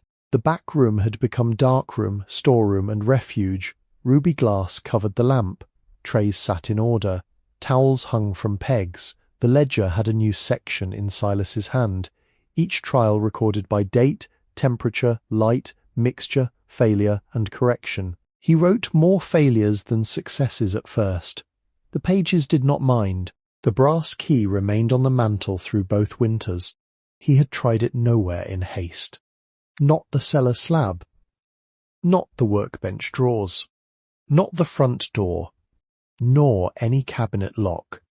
It waited near the medal and the old candle stub, gathering dust at the bow shaped like the craft mark. Sometimes visitors noticed it and asked. Silas answered plainly, "I have not found its door." The answer changed on December 7th, 2024. That morning came clear after a night of hard rain. The walnut tree behind the studio had lost nearly all its leaves, and its bark shone dark where water had run down the ridges. Silas had gone out to clear a blocked downspout when he saw a strip of brass in the trunk, half hidden beneath moss, and the grown lip of wood below the embedded horseshoe. It was not the horseshoe itself. Lower down, where a branch had once been cut and healed over, a small oval plate sat almost flush with the bark. Years of growth had folded around it until only one edge showed. Silas scraped moss away with his thumbnail. The plate held a keyhole so narrow and dark it looked like a beetle's wing. He went inside and brought the brass key from the mantel. The key entered with resistance, then settled. He did not turn it at once. The morning was cold. His breath moved white beside the trunk. From the alley came the sound of Caleb, older now, unloading scrap lumber from a borrowed truck. Though Silas had not yet called out to him, he turned the key. Inside the walnut trunk, a concealed brass latch released with a soft click. A section of healed bark, no larger than a book cover, loosened along a seam that had been disguised by age and careful cutting. Silas eased it open and found a cavity lined with tin, dry as a drawer. Inside lay a folded 48-star flag, wrapped in oilcloth, and a note sealed in wax gone nearly black. He carried both inside before opening them. The flag was small, not a burial flag, not large enough for ceremony, but hand-hemmed and preserved with a care that made size irrelevant. The note was dated June 14th, 1918. The hand was not Elsbeth's. The letters were older in style, larger, with more pressure in the downstrokes. To whoever keeps the room after us. My mother hid tools in wood and money in a camera. I hide this flag in the walnut because the tree will outlive my fear. My son has gone to France with the American Expeditionary Forces. His name is Peter Nathaniel Whitcomb, and he carried with him the little photograph of this studio taken in 1903.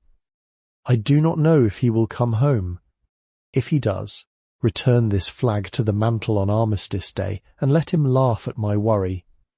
If he does not, let it stay folded until there is a hand steady enough to open it without making theatre of grief. War takes sons from houses that have already paid. Still, I write his name so the room will have to remember. Mabel Row Whitcomb, Astoria, Oregon, Flag Day, 1918. Silas read the note standing beside the workbench. Mabel again. Not his mother, not the woman from his childhood photograph. An earlier Mabel carrying the name forward before the next generation received it. The family line, which had seemed broken into isolated fragments, now showed itself as a series of careful repetitions, names, tools, instructions, fears, rooms and objects hidden where weather could not reach them. He unfolded the flag only halfway. The stars appeared in ordered rows, white against a field darkened with time. He touched none of them directly. Then he folded it again along the existing creases and placed it beside the Spanish War Service medal, the two wars now speaking across the mantel without raising their voices. Later that day, he went to Ocean View Cemetery. The date was not the medal's true anniversary, but he had begun a practice by then and did not break it. Each year on August 12th, the day the protocol had ended the fighting in 1898, he took the medal to Nathaniel Row's grave and set it there for 1 hour in the morning. The first time he had gone alone with a rag to clean lichen from the stone. The second time Reverend Boyd came and stood 3 paces back, hat in both hands, no speeches, no flag in the air, only a name read aloud once, the medal resting against granite, the grass wet around their shoes. By December, the medal had returned to the mantel. The flag joined it, still folded. Silas spent little of the cash.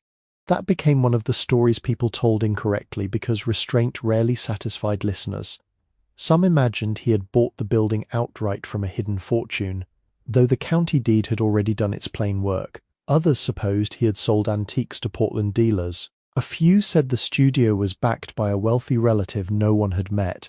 Silas corrected none of them, unless correction protected the dead. In truth, Only 3 coins, and part of a fourth had left the tin box in 2 years. 1 half eagle for safe chemicals and first supplies, 1 worn silver dollar for glass cutting when 3 panes cracked during a February gale, 1 gold eagle to pay for the roof ironwork that no ladder, rope or borrowed courage could make wise. A few smaller coins bought acid-free sleeves, archival boxes and postage for returning portraits to families whose names could be traced. The rest he sealed again. Not in the camera compartment. That hiding place had served its years and earned rest. He built a cedar chest with a copper-lined inner box, wrapped the notes and coins in new archival paper, and placed the original tin box inside it, empty but not discarded. The chest went into a drywall recess behind the darkroom shelves, marked in the ledger but not in public. On the first page of the new record he wrote a single sentence. For the next one, when need is honest. He did not know who the next one would be. That was not his business yet. The shop reopened without a sign painter, ribbon, newspaper notice, or photograph in the society column. It began with an index card on the corkboard at Liberty Cafe. Tintype portraits by natural light. Row Whitcomb Sun Studio. Limited sittings. Weather permitting. Inquire by postcard or at cafe counter. Doris pinned it herself, slightly crooked, then stood back and looked at it with her hands on her hips. You forgot hours. There are not regular hours. You forgot prices. They depend. You forgot to sound inviting. Silas read the card. It is accurate. Doris took a pencil from her apron and added, in the lower corner, careful work. Patient sittings. Then she tapped the pencil against the card. There. Still sounds like you, but less like a court summons. By the end of the first month, the mailing list held 12 names, by summer 28, by the second winter 43, written on cream paper and kept in a cigar box behind the cafe counter because Doris said a studio list needed a place where coffee could keep watch over it. Not everyone came. Some wrote and changed their minds. Some asked for portraits of grandparents from old photographs instead. Some wanted faces returned after Silas traced names from the unfinished plates. The first returned portrait went to Mrs. Koski, whose grandmother had sat in the studio in 1902, wearing a dark dress with a mended cuff. Mrs. Koski held the sleeve with both hands and said nothing for so long that Silas began to wonder whether he had done wrong by bringing it. Then she touched the mended cuff in the image and laughed once through her nose, a sound almost too small to hear. She hated that dress, she said. That was all. It was enough. Caleb returned with the wooden sign in late spring. He was taller by then, less elbows and more shoulders, though his bicycle still leaned badly to the left. He arrived in the alley carrying a plank wrapped in canvas and would not let Silas touch it until they were inside. The plank was cedar, hand-planned, with letters carved deep and painted black. Not professional work, better than that. The spacing was slightly uneven. One serif had been corrected with a patch so small only the maker would point it out. The words read, Row Whitcomb, Sun Studio, Daughters. Silas looked at the last line. Plural. Caleb stood near the workbench, trying and failing not to show that he cared what answer came. I copied the old sign, he said, but I added that. I see. If it is wrong, I can plane it off. Silas ran his hand near the letters without touching the paint. Why plural? Caleb shifted his weight. Because there were more than one. Elsbeth. Mabel. Your mother. Maybe. The women in the pictures. Mrs.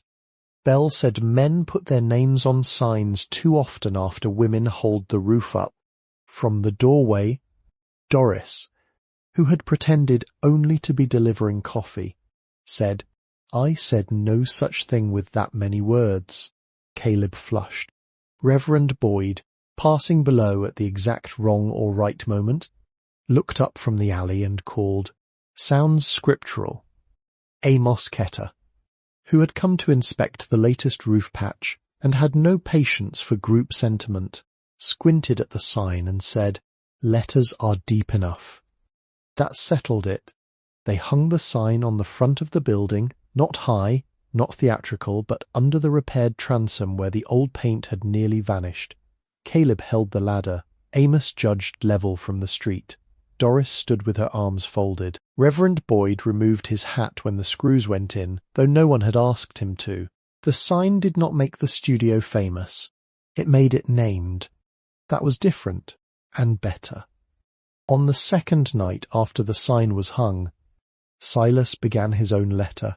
He used heavy paper bought from the stationer and the black fountain pen Mrs. Worth had given him after the county finally withdrew the demolition order from its active file. The pen had once belonged to her predecessor, she said, and leaked if held carelessly.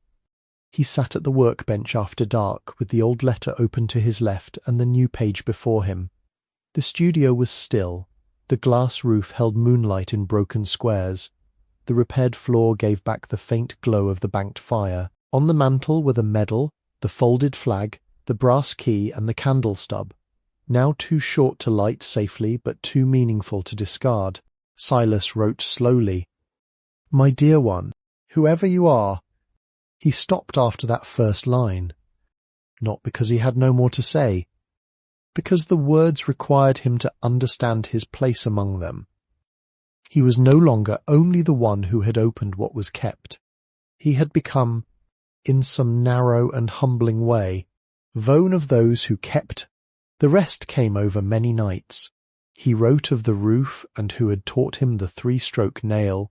He wrote of the chimney and the danger of pretty mortar. He wrote of floors that should not be sanded past memory, windows that rose better when their weights were respected, and plaster that held because its roughest work was hidden behind the face. He wrote the safe chemical practices in clearer language than the old ledger, adding warnings from modern labels and the county disposal office. He wrote which portraits had gone home and which still waited. He did not write much about himself. A little was enough. A person need not take up the whole doorway of a letter meant for the future. He added the names of those whose small kindness had become part of the repair. Elaine Worth, who tied a failing box with red tape and kept a bill in a drawer until morning. Ernest Larson, who opened a ledger and called debt honest. Doris Bell, who filled paper bags and pretended it was accounting. Caleb Pike, who carved daughters into cedar. Amos Ketter, who taught nails to sit flush. Reverend Boyd, who prayed 4 words and kept walking. When he came to the matter of money, he wrote with particular care, "Use what is needed, not what is tempting." He copied from Elsbeth, and below it added, "Need has a quieter voice than wanting, but it speaks longer."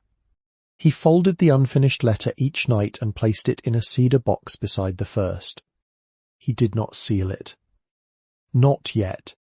A life still being lived should not pretend to have finished its instructions.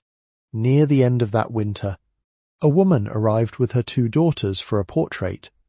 They came on a Wednesday after 3 days of rain, during the 1 hour when the cloud cover lifted and north light entered the studio in a wide, even sheet. The woman wore a wool coat shiny at the elbows. The girls were solemn, one missing a front tooth, the other holding a paper bag with hair ribbons inside. They had saved for the sitting. Silas knew because people who saved for something handled the appointment card differently. He placed them near the straight-backed chair but did not force them into stiffness. He adjusted the head brace low and hidden, more support than restraint. He watched the younger child blink at the great camera, then at the glass roof, then at the old sign visible through the front window in reverse. "Do we have to smile?" she asked. "No," Silas said. "You only have to stay." The woman looked at him then, and something in her shoulders lowered. He made the plate. When the image appeared, the 3 faces came forward slowly, exact and unsmiling, full of a dignity no painted backdrop could improve. The younger girl's missing tooth did not show because her mouth was closed. Her hand, however, rested on her sister's sleeve with such trust that the whole portrait seemed built around that one small contact. Silas varnished the plate after they left and wrote their names while the mother was still present, just as the letter had instructed. A likeness without a name is a window with no house behind it. That evening, after the studio closed, he stood beneath the glass roof and listened to rain begin. It did not enter. Not there. Not anymore. The portraits still waiting were safe in their sleeves. The ledger lay open. The new letter rested unfinished in the cedar box. The old camera stood ready for another careful day. On the mantel the key had no further door for now. The flag and medal kept their modest watch. The cracked brass lens from his father caught a little firelight and held it, fractured but faithful. The house was not empty. It had been waiting. The glass-roofed attic waits. It has always waited, down at the courthouse. In room 204. Mrs. Worth kept the original $10 bill in a narrow drawer, longer than procedure required. It had been entered properly in the county receipt book, stamped, cross-referenced and filed according to rule. A replacement note had gone into the deposit, because a clerk who knew the law also knew how to satisfy it without surrendering every human thing to the machine. The worn bill remained in its envelope, marked with the property number and a date. Sometimes, when rain made the windows of her office go grey and the brass stamp sat heavy beside her ledger, she opened the drawer and looked at it. Not often. Only when the day had been full of forms and people who believed paper was nothing but paper. She would see the softened creases, the rubbed green ink, the faint mark where a boot insole had pressed it flat through weeks of walking. Then she would close the drawer again and return to her work. Above 12th Street, the repaired sign swung slightly in the weather. Row Whitcomb, Sun Studio, Daughters. Inside, under glass and rain and northern light, the room held its careful silence. Not empty. Never empty. Only patient enough to be found.